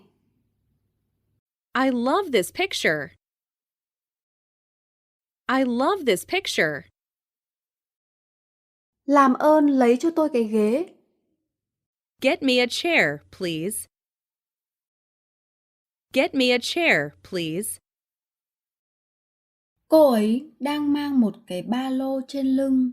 She is carrying a backpack on her back. She is carrying a backpack on her back. Anh ta có thể lái xe hơi. He can drive a car. He can drive a car. Hãy chia số tiền cần thanh toán. Let's split the bill. Let's split the bill. Cô ấy nói tiếng Anh rất giỏi. She is good at speaking English. She is good at speaking English. Tôi cần vài tờ giấy. I need some paper. I need some paper. Anh ấy đã gian lận trong bài thi sinh học. He cheated on the biology exam. He cheated on the biology exam. Sữa có vị chua. The milk tastes sour. The milk tastes sour. Cậu bé đang chạy. That boy is running. That boy is running. Nhiều người trong chúng tôi đã mệt. Many of us were tired. Many of us were tired. Anh ta có xe riêng. He has his own car. He has his own car. Tôi đã ngủ thiếp đi trước khi bố tôi về. I fell asleep before my father came home. I fell asleep before my father came home. Tôi có một ý tưởng. I have an idea. I have an idea. Bàn này đã được đặt rồi. This table is reserved. This table is reserved. Không có tin nào tốt cả. No news is good news. No news is good news. Bây giờ hãy nín khóc đi nào. Now stop crying. Now stop crying. Cô ấy treo lịch trên tường. She hung the calendar on the wall. She hung the calendar on the wall. Tôi ở trong đội bóng chày. I belong to the baseball team. I belong to the baseball team. Mẹ mình cắt chiếc bánh. My mother cut the cake. My mother cut the cake. Đường tan trong nước. Sugar dissolves in water. Sugar dissolves in water. Tôi đã nhờ mẹ giặt tất cả quần áo của mình. I had all my clothes washed by my mother. I had all my clothes washed by my mother. Cho tôi xem nào. Let me see it. Let me see it. Bạn có biết khi nào cô ấy sẽ đến không? Do you know when she will come? Do you know when she will come? Tất cả cửa trong ngôi nhà đã được khóa. Every door in the house is locked. Every door in the house is locked. Xin vui lòng trả lời điện thoại. Please answer the phone. Please answer the phone. Bạn nhìn thấy họ lần đầu khi nào? When did you see them first? When did you see them first? Tủ lạnh của chúng tôi bị hỏng. Our refrigerator is out of order. Our refrigerator is out of order. Nhiệt độ của anh ấy đang bình thường. His temperature is normal. His temperature is normal. Làm ơn đưa cho tôi đường. Please pass me the sugar. Please pass me the sugar. Bình tĩnh nào. Take it easy. Take it easy. Tối qua bạn có ở nhà không? Were you at home last night? Were you at home last night? Bạn có thể ký ở đây không? Could you sign here? Could you sign here? Đừng phạm lỗi đấy. Don't make a mistake. Don't make a mistake. Hôm nay cậu trông nhợt nhạt thế. You look pale today. You look pale today. Tờ báo này miễn phí. This newspaper is free. This newspaper is free. Tôi sẽ vắng mặt vào ngày mai. I'll be absent tomorrow. I'll be absent tomorrow. Anh ấy là bạn của cô ấy. He is her friend. He is her friend. Bạn có hứng thú với điều gì? What are you interested in? What are you interested in? Cô ấy sẽ làm điều đó trong 24 giờ tới. She'll do it in 24 hours. She'll do it in 24 hours. Con chó của cậu luôn sủa tớ. Your dog always barks at me. Your dog always barks at me. Thật đáng tiếc khi cậu không thể đến. It's a pity that you can't come. It's a pity that you can't come. Thành công anh ấy có được là nhờ ơn của bố mẹ anh ấy. He owes his success to his parents. He owes his success to his parents. Bạn trông nhợt nhạt quá. You look pale. You look pale. Tôi không thích nói chuyện tại nơi công cộng. I don't like to speak in public. I don't like to speak in public. Đôi mắt cô gái đã đẫm lệ. The girl's eyes were filled with tears. The girl's eyes were filled with tears. Tôi chuẩn bị bắt đầu đây. I am going to start. I am going to start. Cậu là người mới hả? Are you new here? Are you new here? Anh có ở nhà không? Will you stay at home? Will you stay at home? Mình muốn cậu đi với mình. I would like you to come with me. I would like you to come with me. Chúng ta sẽ có bài kiểm tra vào ngày hôm nay. We're going to have a test today. We're going to have a test today. Bài tập về nhà của tôi đã gần hoàn thiện. My homework is nearly complete. My homework is nearly complete. Bạn tên là gì? What's your name? What's your name? Tôi bị mất đồng hồ.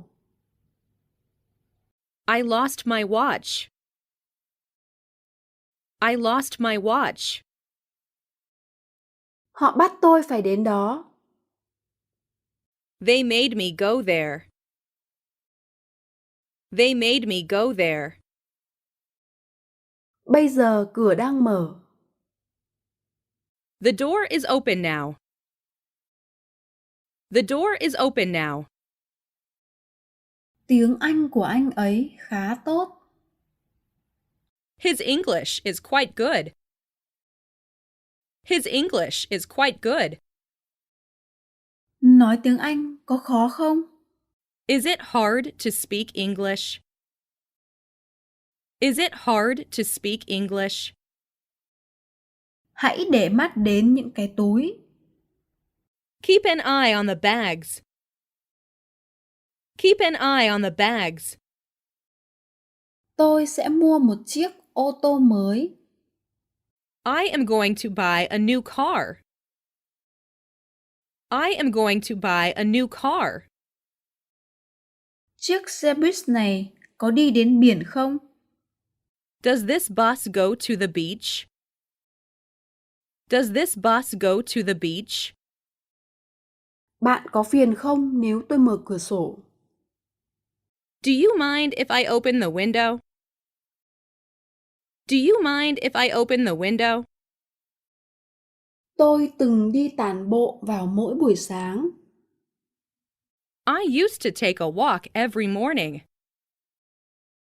I used to take a walk every morning. Chả có gì trong tủ lạnh. Nothing remained in the refrigerator. Nothing remained in the refrigerator. Bác sĩ đã nói gì vậy? What did the doctor say? What did the doctor say? Hãy quay lại vào ngày mai. Come again tomorrow. Come again tomorrow. Cho một ít đường và kem. Add a little sugar and cream. Add a little sugar and cream. Không thiếu gì cả. Nothing is missing. Nothing is missing. Bạn làm ơn đừng nói được không? Would you please stop talking? Would you please stop talking? Trời vẫn mưa à? Is it still raining? Is it still raining? Năm nay chúng ta đã có rất nhiều tuyết. We have had plenty of snow this year. We have had plenty of snow this year. Thời gian như con thoi đưa. Time flies like an arrow. Time flies like an arrow. Anh ấy biết rất nhiều về động vật. He knows a lot about animals. He knows a lot about animals. Anh ta trông có vẻ như đang rất hạnh phúc. He seemed to have been very happy. He seemed to have been very happy. Tôi sẽ gọi lại cho bạn vào hôm nay. I'll call you later today. I'll call you later today. Bạn trông rất mệt mỏi. You look very tired. You look very tired. Hôm qua, họ đã đi đến sở thú bằng xe buýt. They went to the zoo by bus yesterday. They went to the zoo by bus yesterday. Hôm nay, trời rất lạnh, phải không? It is very cold today, isn't it? It is very cold today, isn't it? Rất khó cho tôi để trả lời câu hỏi này. It is difficult for me to answer the question. It is difficult for me to answer the question. Xe này chạy rất nhanh. The car is very fast. The car is very fast. Tôi đã đi leo núi. I went hiking. I went hiking. Tôi ước có một ngôi nhà của riêng mình. I wish I had a house of my own. I wish I had a house of my own.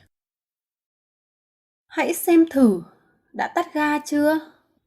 See if the gas is turned off. See if the gas is turned off. Tôi không thích nó một chút nào. I don't like it at all. I don't like it at all. Vì tôi khát nước nên tôi đã uống nước. Since I was thirsty, I drank water. Since I was thirsty, I drank water. Tôi hy vọng rằng bạn sẽ chóng khỏe lại. I hope that you will get well soon. I hope that you will get well soon. Hoa quả có hạt ở trong. Fruits have seeds in them. Fruits have seeds in them.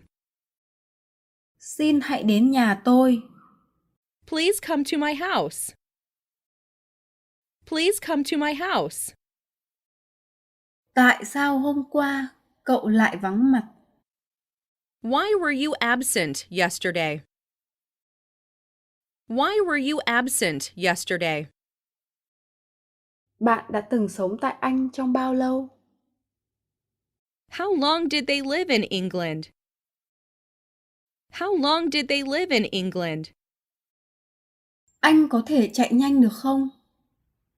Can you run fast? Can you run fast? Tất cả các kế hoạch của chúng ta đã đi sai hướng. All our plans went wrong. All our plans went wrong. Tôi không hút thuốc, cũng không uống rượu. I neither smoke nor drink. I neither smoke nor drink. Chiếc xe đạp của bạn tốt hơn tôi.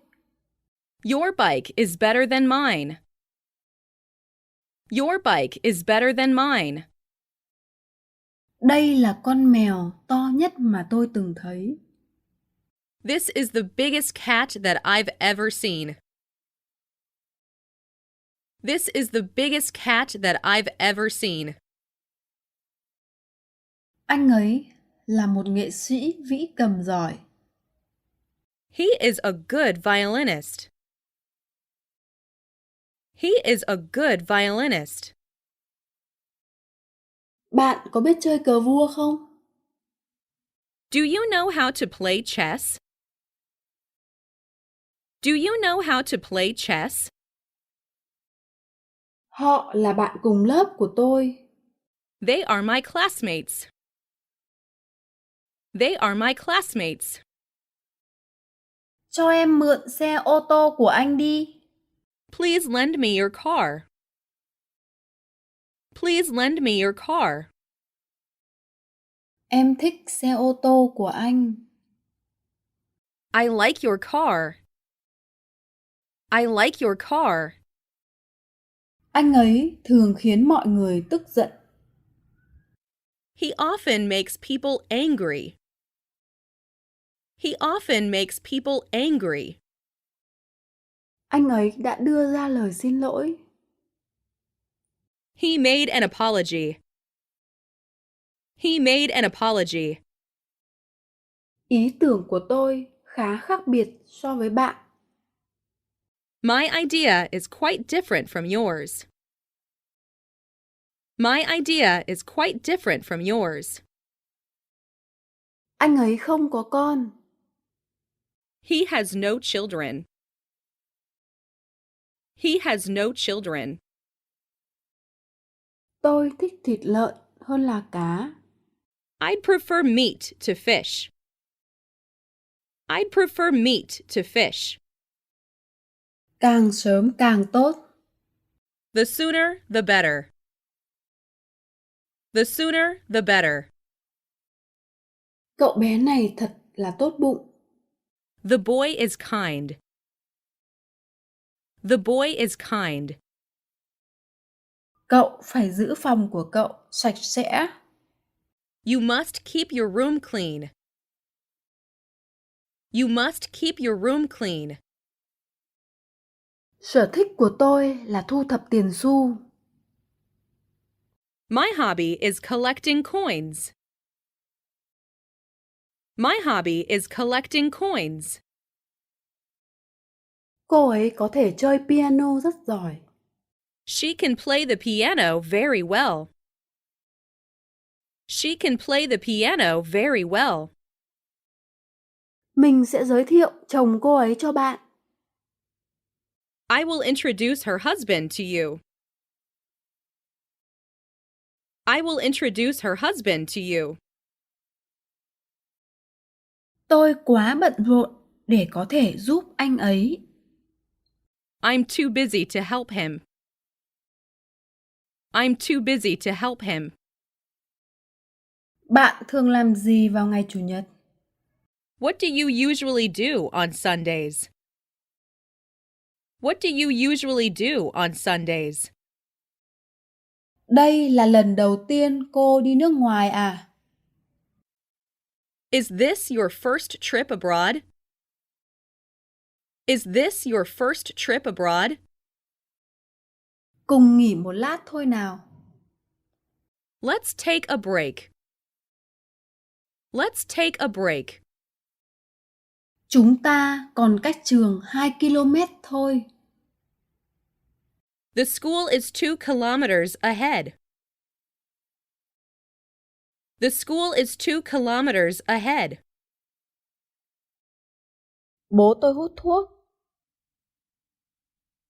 My father smokes. My father smokes. Nó có vị ngọt. It tasted sweet. It tasted sweet. Tôi ước mình có thể bay như chim.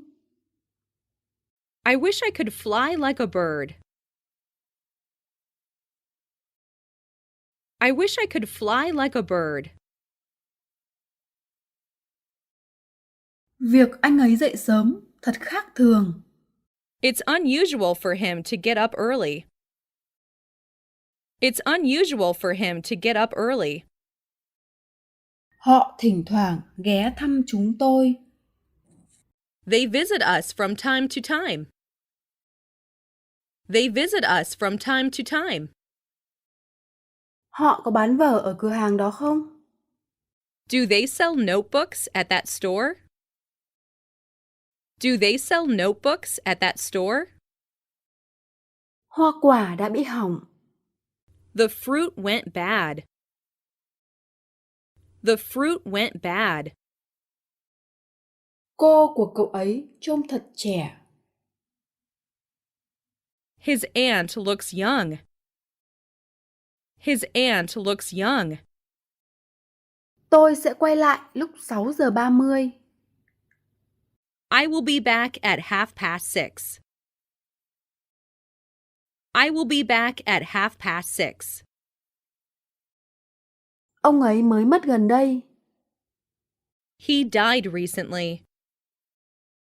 He died recently.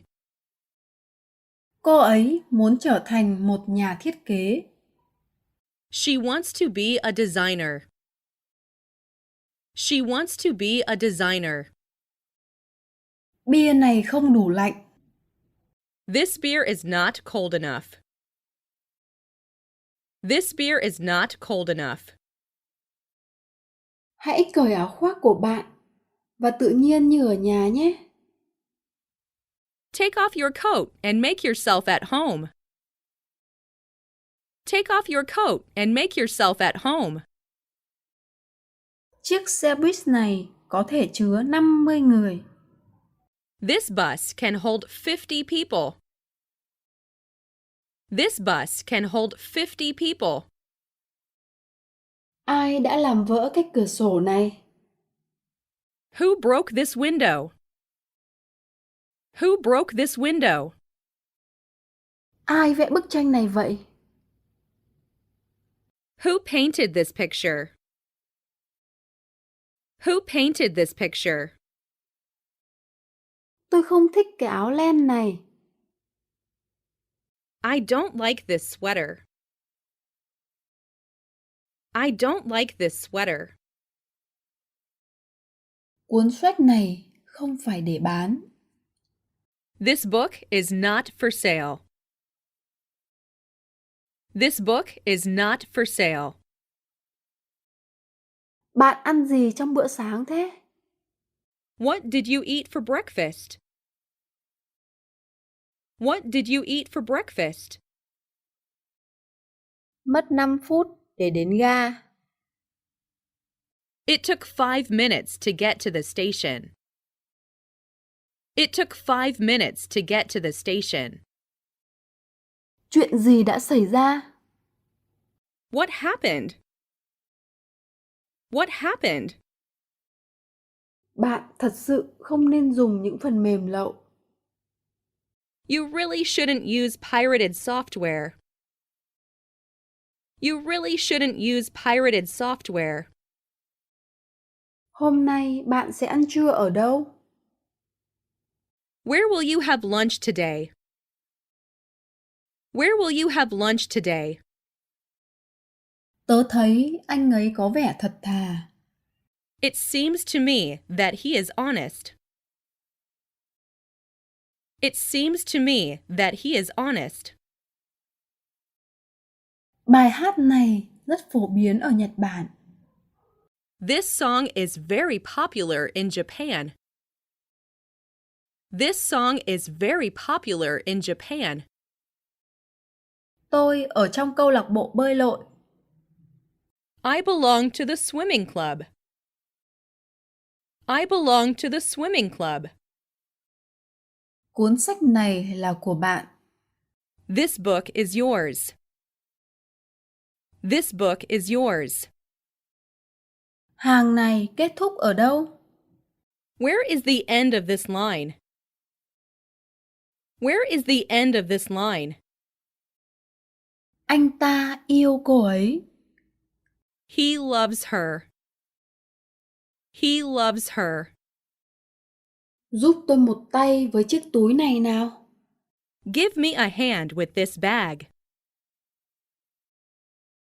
Give me a hand with this bag. Hãy mở cửa sổ nào. Let's open the window. Let's open the window. Bạn có muốn một cốc sữa nữa không? Will you have another cup of milk? Will you have another cup of milk? Tôi hối hận vì đã nói như vậy. I regret having said so. I regret having said so. Ai là giáo viên của bạn? Who is your teacher? Who is your teacher? Anh muốn nói chuyện với em. I want to talk to you. I want to talk to you. Có phải cậu đã gọi cho bạn của mình ở Canada? Did you call your friend in Canada? Did you call your friend in Canada? Cây cầu đó không an toàn. That bridge is anything but safe. That bridge is anything but safe. Tôi mừng vì cô thích nó. I'm glad you enjoyed it. I'm glad you enjoyed it. Nhà tôi ở gần ga. My house is near the station. My house is near the station. Tôi đã thuyết phục anh ấy tham gia. I persuaded him to take part in it. I persuaded him to take part in it. Anh ấy đang ngồi giữa Mary và Tom. He was sitting between Mary and Tom. He was sitting between Mary and Tom. Cô ấy là một giáo viên tốt. She is a very good teacher. She is a very good teacher. Tôi đã giúp bà ấy rửa bát. I helped her wash dishes. I helped her wash dishes. Anh ấy sợ bị ốm. He is afraid of becoming sick. He is afraid of becoming sick. Viên cảnh sát đã hết giờ làm việc. The policeman was off duty. The policeman was off duty. Chị tôi sẽ có em bé vào tháng 6. My sister is having a baby in June. My sister is having a baby in June. Bạn đã từng trở về nhà trước 7 giờ bao giờ chưa? Have you ever returned home before 7? Have you ever returned home before 7? Làm ơn hãy mở cửa sổ ra. Please open the window. Please open the window. Tôi đã ngủ 9 tiếng. I slept 9 hours. I slept 9 hours. Nó không quá xa đâu. It's not so far. It's not so far.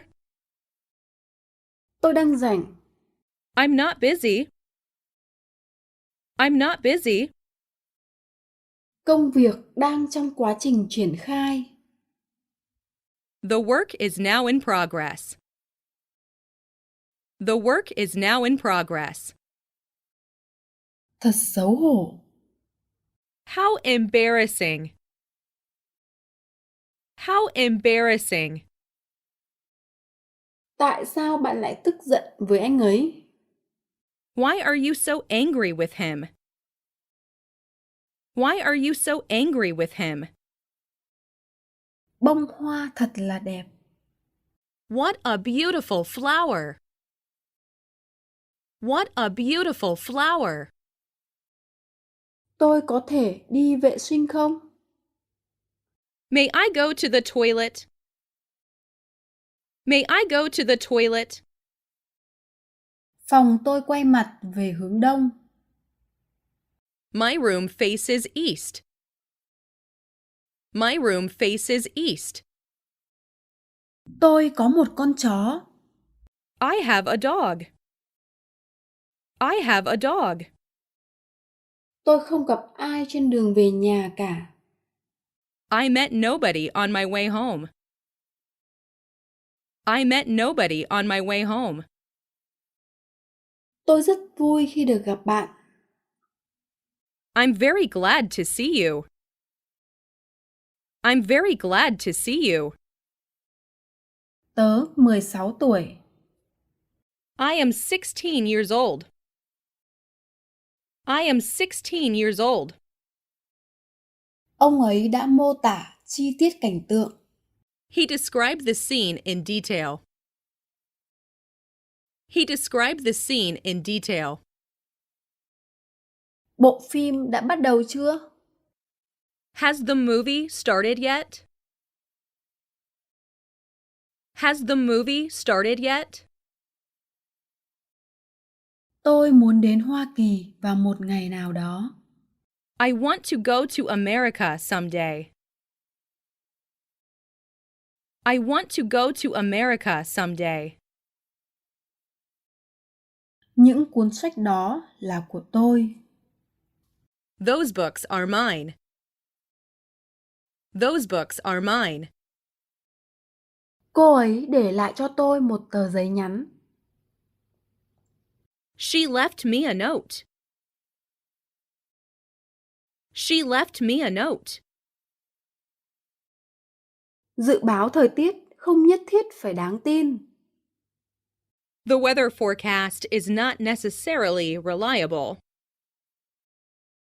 The weather forecast is not necessarily reliable.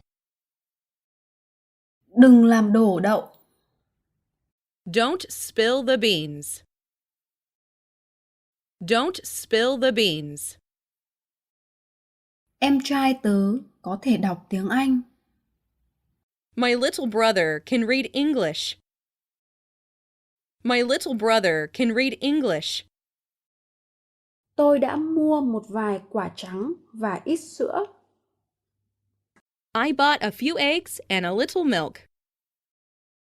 I bought a few eggs and a little milk. Mình mượn từ điển của cậu được không? May I borrow your dictionary? May I borrow your dictionary? Kể tôi nghe câu chuyện nào. Tell me the story. Tell me the story. Tôi phải đi bây giờ. I've got to go now. I've got to go now. Nhìn vào bản đồ ở trang 62. Look at the map on page 62. Look at the map on page 62. Không ai có thể giải quyết vấn đề. No one could solve the problem. No one could solve the problem. Con dao ấy không sắc. The knife is not sharp. The knife is not sharp. Tôi quên khóa kho. I forgot to lock the storeroom. I forgot to lock the storeroom. Tôi đã gọi trợ giúp. I called for help. I called for help. Chiếc bút chì này là của ai? Whose pencil is this? Whose pencil is this? Tôi có thể hiểu hết con người anh ấy. I can understand him perfectly. I can understand him perfectly. Chiều nay bạn có rảnh không? Are you free this afternoon? Are you free this afternoon? Tất cả bạn của tôi đều thích bóng đá. All of my friends like soccer. All of my friends like soccer. Xin hãy đóng cửa lại thật khẽ. Please close the door quietly. Please close the door quietly. Anh ấy sống cạnh tôi. He lives next to me. He lives next to me. Mình ước lớp học của bọn mình có điều hòa. I wish our classroom were air conditioned. I wish our classroom were air conditioned. Tôi ghen tị với anh ấy. I envy him. I envy him. Anh ấy sẽ ở lại Nhật trong bao lâu? How long is he going to stay in Japan? How long is he going to stay in Japan? Bất cứ ngày nào cũng được, trừ thứ hai. Any day will do, except Monday. Any day will do, except Monday. Chúng tôi đã sống ở thị trấn này 10 năm rồi. They have lived in this town for 10 years. They have lived in this town for 10 years. Anh ta khỏe hơn tôi đấy. He is stronger than I am. He is stronger than I am. Anh sẽ cố hết sức. I'll do my best. I'll do my best. Con của chúng tôi thích chó, nhưng tôi thích mèo hơn. Our children like dogs, but I prefer cats. Our children like dogs, but I prefer cats. Tôi hy vọng rằng giấc mơ của mình sẽ trở thành sự thật. I hope my dream will come true. I hope my dream will come true. Khi đó chúng tôi đang vội. We were in a hurry. We were in a hurry. Mình có thể dùng cái xe đạp này không? Can I use this bike? Can I use this bike? Địa chỉ của anh là gì? What is your address? What is your address? Tôi muốn học bơi. I want to learn how to swim. I want to learn how to swim. Có một quả cam ở trên bàn. There is an orange on the table. There is an orange on the table. Khi nào sẽ thuận tiện cho bạn? When would it be convenient for you? When would it be convenient for you? Tôi đã nhìn thấy anh ta nhảy. I saw him jump. I saw him jump. Bạn đã có một lựa chọn sáng suốt đấy. You made a wise choice. You made a wise choice. Anh có cần em giúp không? Would you like me to help you? Would you like me to help you? Tên của con sông đó là gì?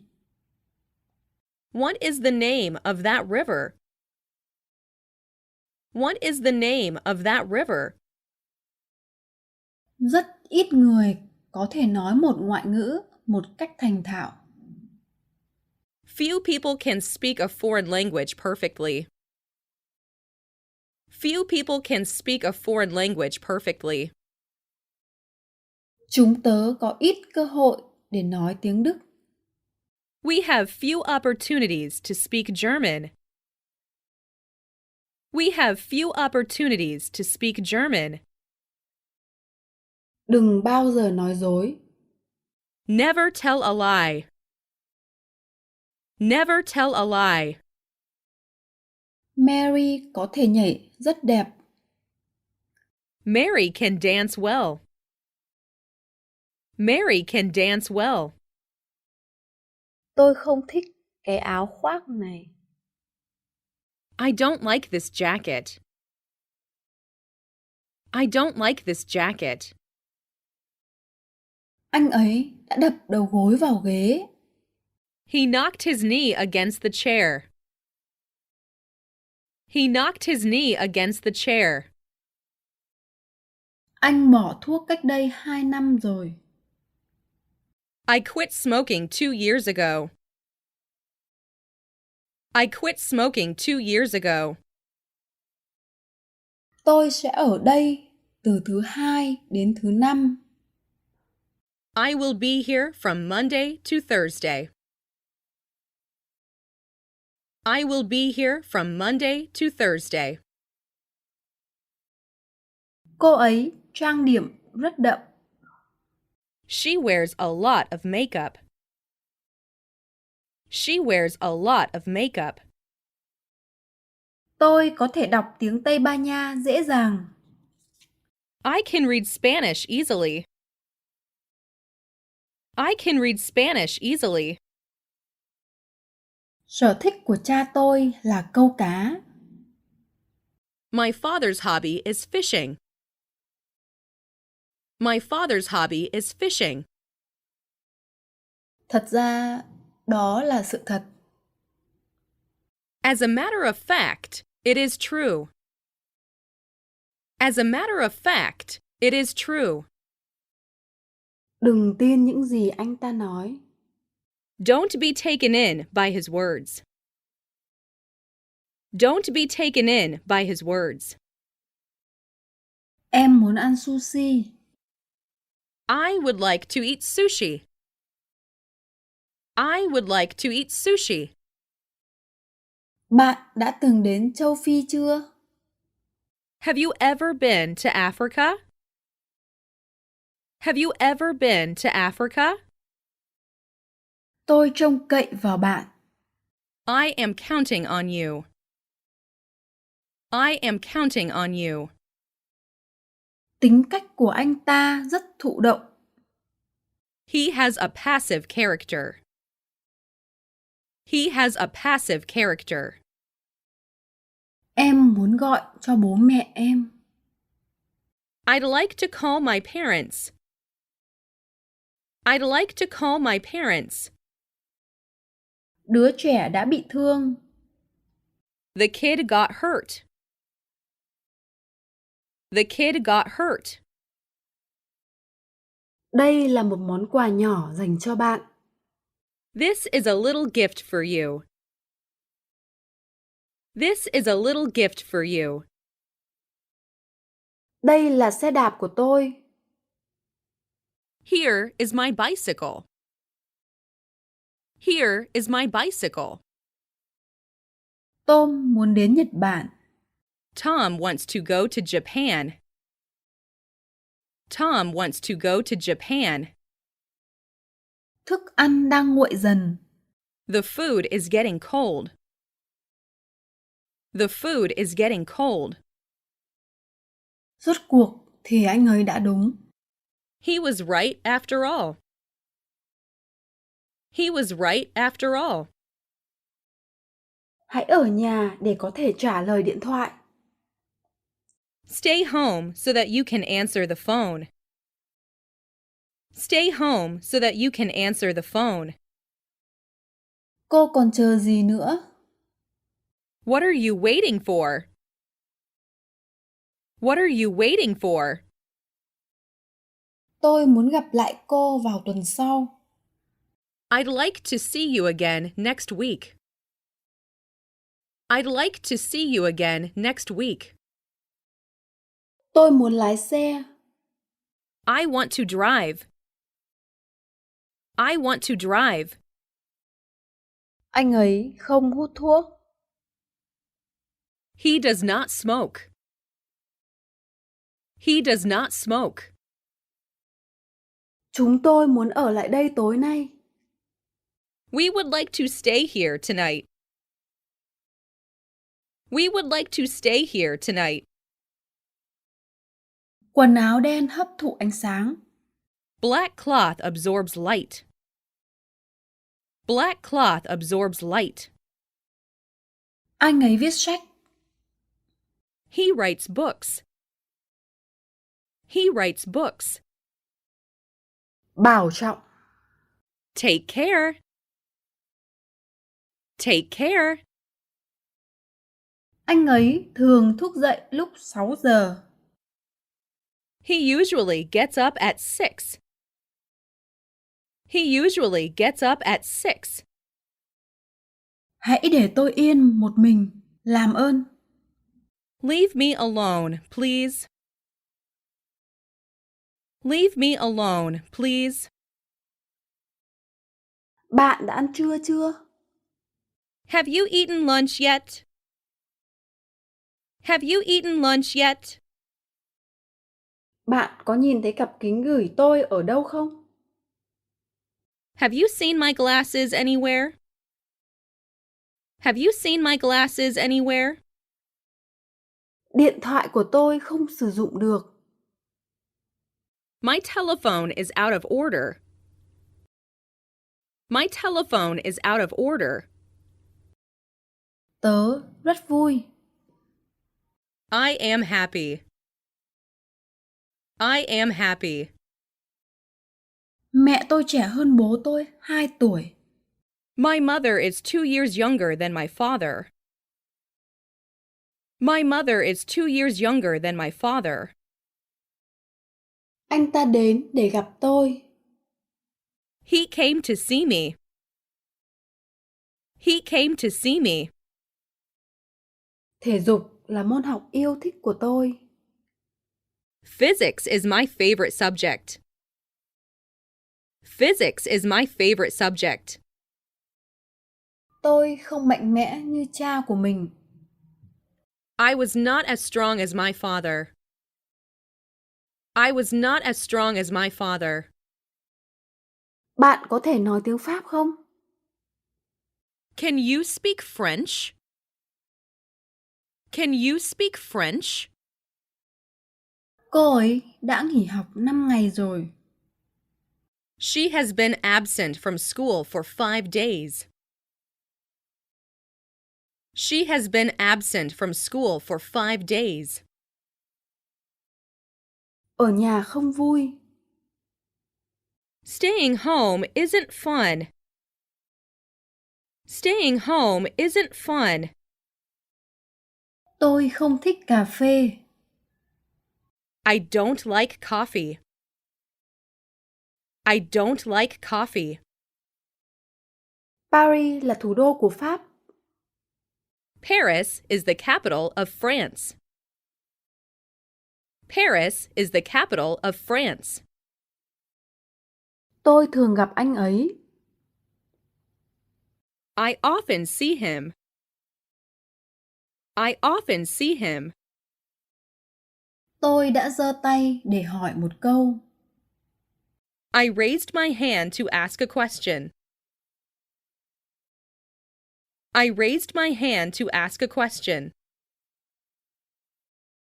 Tối nay em có thể đến ăn tối không? Can you come for dinner tonight? Can you come for dinner tonight? Công việc của tôi đã hoàn thành. My work is finished. My work is finished. Khi nào nó kết thúc? When does it end? When does it end? Đây chính là cuốn sách mà tôi đã kể với bạn. This is the book that I told you about. This is the book that I told you about. Cuối cùng Tom đã bỏ hút thuốc. Tom finally gave up smoking. Tom finally gave up smoking. Ai cũng có thể làm được như vậy. Anybody can do that. Anybody can do that. Anh nói được một ít tiếng Nhật. I speak a little Japanese. I speak a little Japanese. Không ai có thể phá vỡ kỷ lục của anh ấy. Nobody can break his record. Nobody can break his record. Chúng tớ đã kết bạn với Tom. We have made friends with Tom. We have made friends with Tom. Chúng ta thua rồi. We lost the game. We lost the game. Tôi đi tàu đến Boston. I went to Boston by train. I went to Boston by train.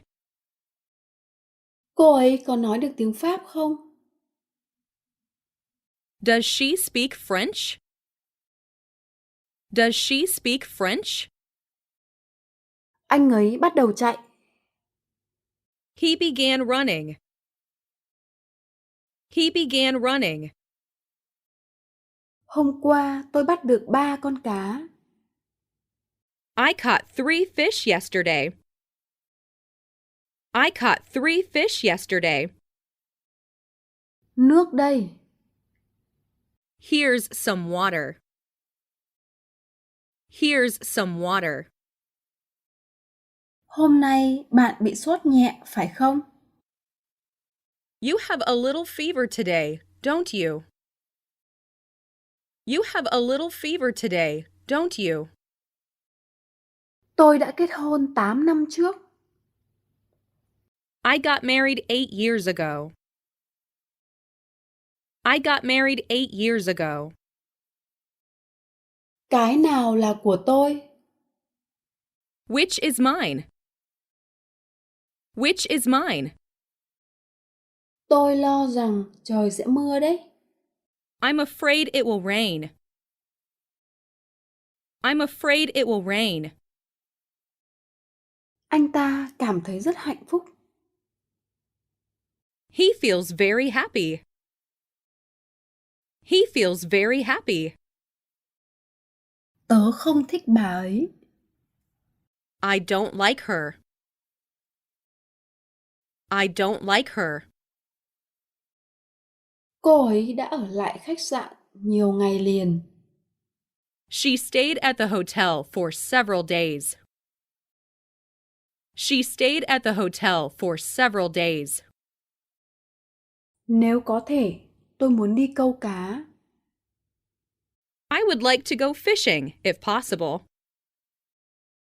I would like to go fishing if possible. Tôi sẽ chờ bạn. I'll wait for you. I'll wait for you. Chúng tôi đến tới London vào lúc nửa đêm.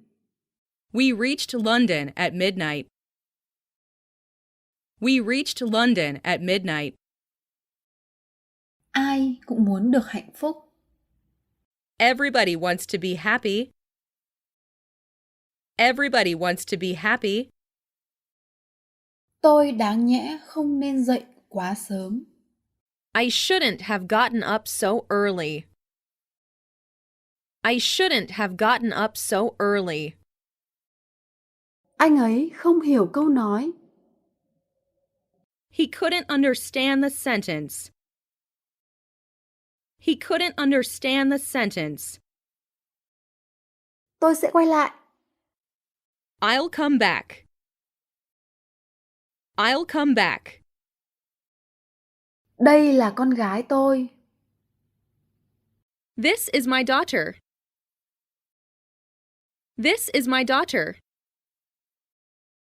Tôi phải chải đầu. I have to comb my hair. I have to comb my hair. Cô ấy đã từ chối lời cầu hôn của anh ta. She refused his proposal. She refused his proposal. Làm luôn đi trước khi bạn quên. Do it right now, before you forget. Do it right now, before you forget. Rửa mặt đi. Wash your face. Wash your face. Voi sống ở châu Á và châu Phi. Elephants live in Asia and Africa. Elephants live in Asia and Africa. Cô gái này giống mẹ mình. The girl resembles her mother. The girl resembles her mother. Anh ta đang ngồi trên một băng ghế. He was sitting on a bench. He was sitting on a bench. Tôi gần như đã mắc lỗi. I nearly made a mistake. I nearly made a mistake. Chiếc áo này quá nhỏ để tôi có thể mặc vừa. This shirt is too small for me to wear. This shirt is too small for me to wear. Họ có vấn đề của riêng mình. They have their own troubles. They have their own troubles. Anh làm việc cho công ty nào vậy? Which company do you work for? Which company do you work for? Mọi người đều yêu âm nhạc. Everybody loves music. Everybody loves music. Giá đã tiếp tục tăng. Prices continue to rise. Prices continue to rise. Cô ấy sắp đi rồi. She is about to leave. She is about to leave. Cô ấy lúng túng. She is awkward. She is awkward. Cùng ăn trưa nào. Let's have lunch. Let's have lunch. Có một cái kéo ở trên bàn. There is a pair of scissors on the desk. There is a pair of scissors on the desk. Ai đó đang chơi đàn piano. Somebody is playing the piano. Somebody is playing the piano. Đó là một bí mật. It's secret. It's secret. Anh ấy là học sinh trung học. He is a student at a high school. He is a student at a high school. Cô ấy như thế nào? What is she like? What is she like? Anh ấy là người sống nội tâm. He is introverted. He is introverted. Tôi đã bận cả ngày. I was busy all day. I was busy all day. Tôi không biết đồng hồ của mình đang ở đâu. I don't know where my watch is. I don't know where my watch is. Xin lỗi, bạn là ai vậy? Excuse me, who are you? Excuse me, who are you? Tôi đã đến thăm ngôi làng nơi anh ấy sinh ra. I visited the village where he was born. I visited the village where he was born. Em không thể nhấc cánh tay phải của mình lên. I can't lift my right arm. I can't lift my right arm. Bánh mì được làm từ lúa mì. Bread is made from wheat. Bread is made from wheat. Bạn có thể làm được phải không? You can do it, can't you? You can do it, can't you? Con có thể đi xem phim tối nay không ạ? May I go to the movies tonight? May I go to the movies tonight? Tôi không rõ rằng mình nên rẽ trái hay rẽ phải. I don't know whether to turn left or right. I don't know whether to turn left or right. Trẻ em nên được vui chơi bên ngoài. Children should play outside. Children should play outside. Họ gần như không nhìn thấy gì vì quá tối. It was so dark that they could hardly see. It was so dark that they could hardly see. Chúng tôi đến văn phòng đúng giờ. We arrived at the office on time. We arrived at the office on time. Tháng trước, tớ đã không đến trường. I didn't go to school last month. I didn't go to school last month. Tôi không thể làm được. I can't do it. I can't do it. Đừng mắc cùng một lỗi lần nữa. Don't make the same mistake again. Don't make the same mistake again. Anh ta không biết gì về kế hoạch. He knows nothing about the plan. He knows nothing about the plan. Thời gian là thứ quý giá nhất. Time is the most precious thing. Time is the most precious thing. Chiếc máy bay sớm biến mất khỏi tầm mắt. The airplane soon went out of sight. The airplane soon went out of sight. Tôi phản đối việc cô ấy đi đến đó một mình. I object to her going there alone. I object to her going there alone. Tôi rất tiếc khi nghe điều đó. I'm sorry to hear that.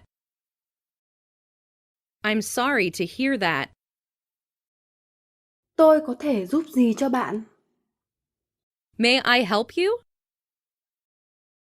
May I help you? Cuốn sách này không hề thú vị chút nào.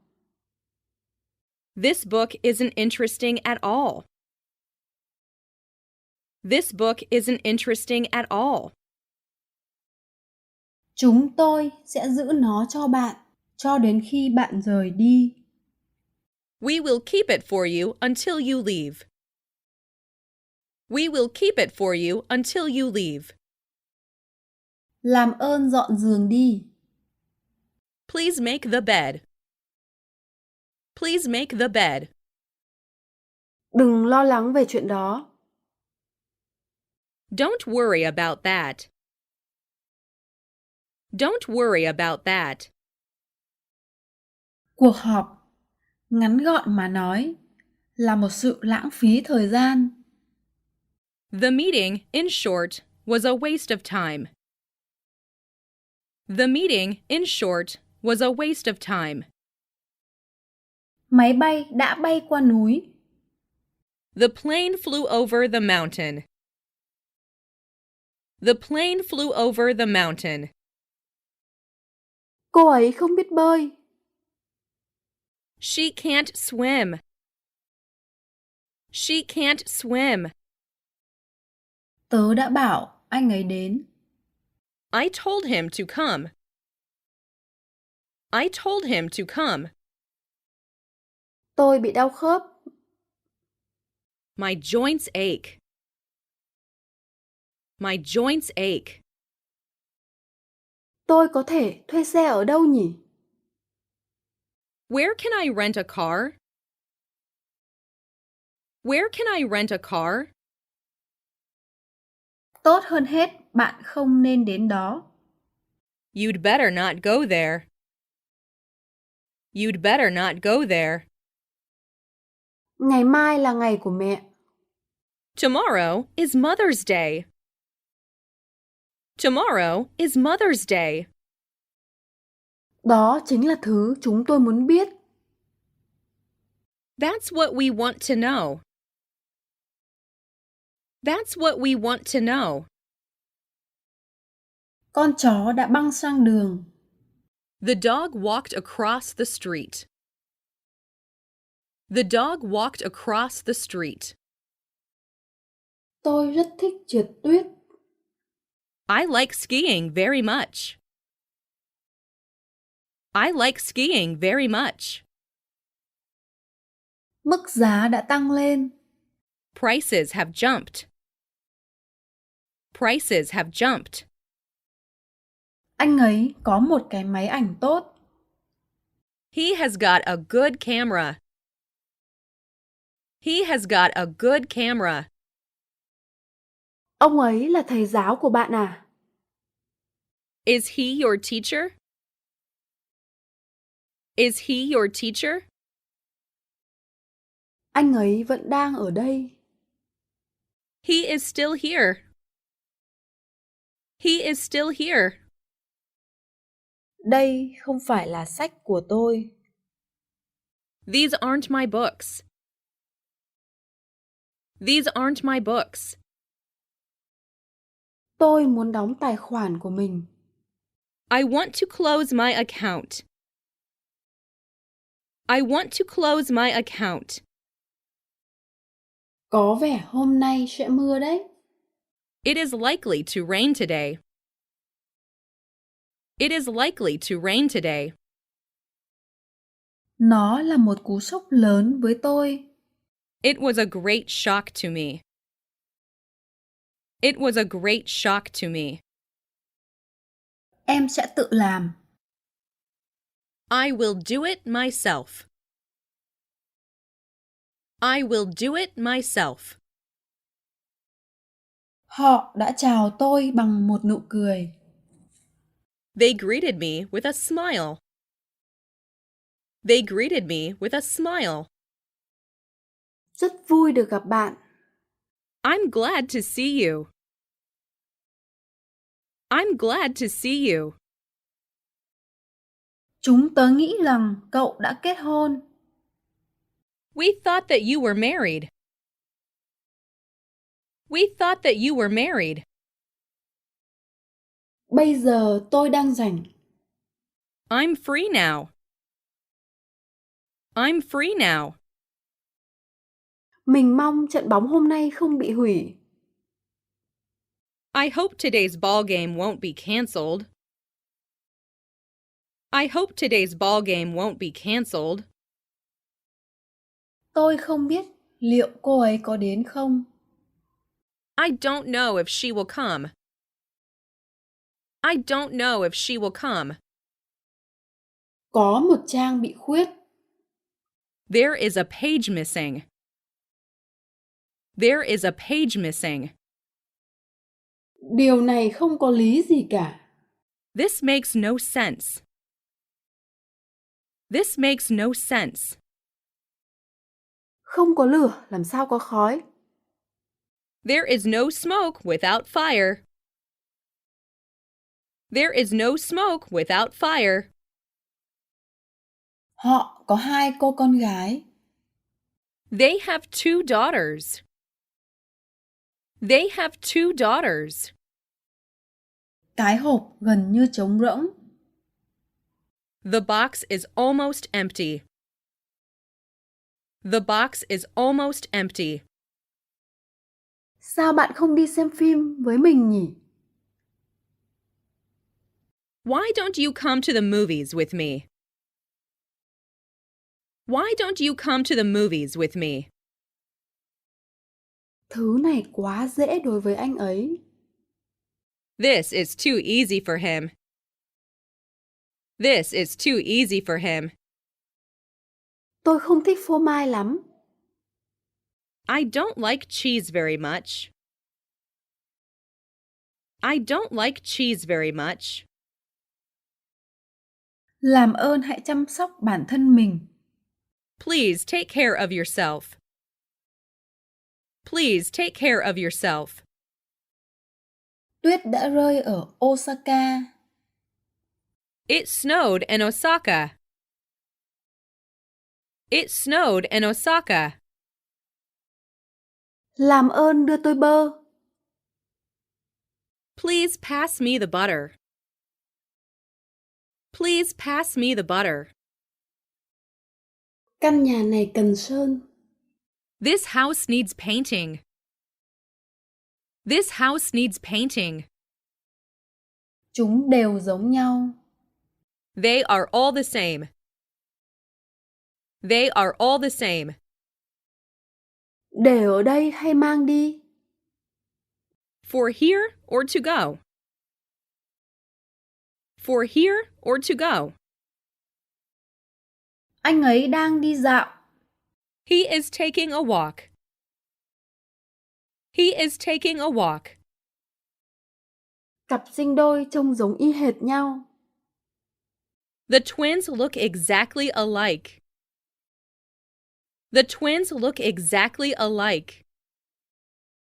Tom đi bộ đi học. Tom goes to school on foot. Tom goes to school on foot. Anh ấy có vẻ không phải là người Mỹ. He doesn't seem to be an American. He doesn't seem to be an American. Anh ấy đã sơn trần nhà màu xanh. He painted the ceiling blue. He painted the ceiling blue. Cậu ta là một cậu bé thông minh.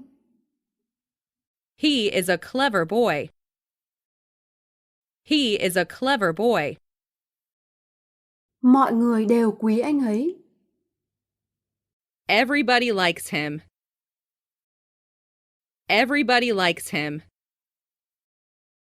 Tôi đã yêu cầu anh ta bắt đầu ngay lập tức. I asked him to start at once. I asked him to start at once. Nói với anh em muốn gì nào? Tell me what you want. Tell me what you want. Em gái tớ thấp hơn cậu. My sister is shorter than you. My sister is shorter than you. Tôi không có tiền để mua từ điển. I have no money to buy the dictionary. I have no money to buy the dictionary. Anh có muốn uống một cốc bia nữa không? Wouldn't you like another glass of beer? Wouldn't you like another glass of beer? Trời có thể sẽ mưa vào ngày mai. It may rain tomorrow. It may rain tomorrow. Anh ấy không biết tiếng Anh, tiếng Pháp lại càng không. He does not know English, much less French. He does not know English, much less French. Chúng tôi sống gần một thư viện lớn. We live near a big library. We live near a big library. Anh ấy đã đến cửa hàng hoa quả trước. He went to a fruit store first. He went to a fruit store first. Bạn có thể đi đến ga bằng xe buýt. You can go to the station by bus. You can go to the station by bus. Tôi ốm liệt giường từ thứ 6 tuần trước. I have been ill in bed since last Friday. I have been ill in bed since last Friday. Tôi thường ăn ngoài. I usually eat out. I usually eat out. Một con gà Tây to hơn một con gà thường. A turkey is a little bigger than a chicken. A turkey is a little bigger than a chicken. Anh ấy ở nhà. He was at home. He was at home. Bạn có thể giải quyết vấn đề này không? Can you do this problem? Can you do this problem? Tiền của tôi đã bị đánh cắp. My money was stolen. My money was stolen. Đây là những gì tớ đã chờ đợi. This is what I was waiting for. This is what I was waiting for. Tên con gái anh là gì? What's your daughter's name? What's your daughter's name? Tôi sẽ nhớ bạn đấy. I'll miss you. I'll miss you. Thêm một lần nữa, làm ơn. Once more, please. Once more, please. Anh vẫn đang bận. I'm still busy. I'm still busy. Tôi có một con chó rất xinh. I have a pretty dog. I have a pretty dog. Anh ấy đang rất tức giận với bạn. He's very angry with you. He's very angry with you. Đừng làm tôi thất vọng. Don't let me down. Don't let me down. Tôi trở về nhà bằng tàu. I returned home by train. I returned home by train. Tôi đã hy vọng rằng có thể tiết kiệm được nhiều tiền hơn. I had hoped to save more money. I had hoped to save more money. Tớ không cố ý làm như vậy. I mean no harm. I mean no harm. Rất ít sinh viên biết tên anh ấy. Few students knew his name. Few students knew his name. Cô ấy đã đi từ London đến Paris. She went from London to Paris. She went from London to Paris. Anh ấy đi bộ về nhà. He walked home. He walked home. Tôi có thể hỏi bạn một vài điều không? May I ask you something? May I ask you something? Bạn có thể cho tôi mượn chiếc bút của bạn không? Would you lend me your pen? Would you lend me your pen? Cô ấy đã miễn cưỡng đi một mình. She reluctantly went by herself. She reluctantly went by herself. Bố tôi mất vì ung thư phổi. My father died of lung cancer. My father died of lung cancer.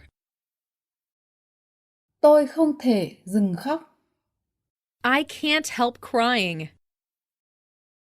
I can't help crying. Cây sẽ chết nếu thiếu nước. Plants die without water. Plants die without water. Tôi sẽ kể cho bạn một bí mật. I'll tell you a secret. I'll tell you a secret. Hãy chăm sóc bản thân mình thật tốt. Take good care of yourself. Take good care of yourself. Đây là con chó của Mary. This is Mary's dog. This is Mary's dog. Anh ấy đã cởi kính. He took off his glasses. He took off his glasses. Bác có visa du lịch. I have a tourist visa. I have a tourist visa. Vui lòng, hãy cởi bỏ tất của bạn. Take off your socks, please. Take off your socks, please. Bạn đúng là thiên tài. You're a genius. You're a genius. Nó ở trên tầng 8. It's on the 8th floor. It's on the 8th floor.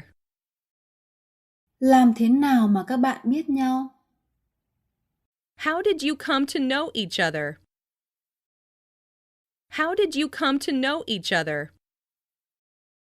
Bạn có thể đến đó. You may go there.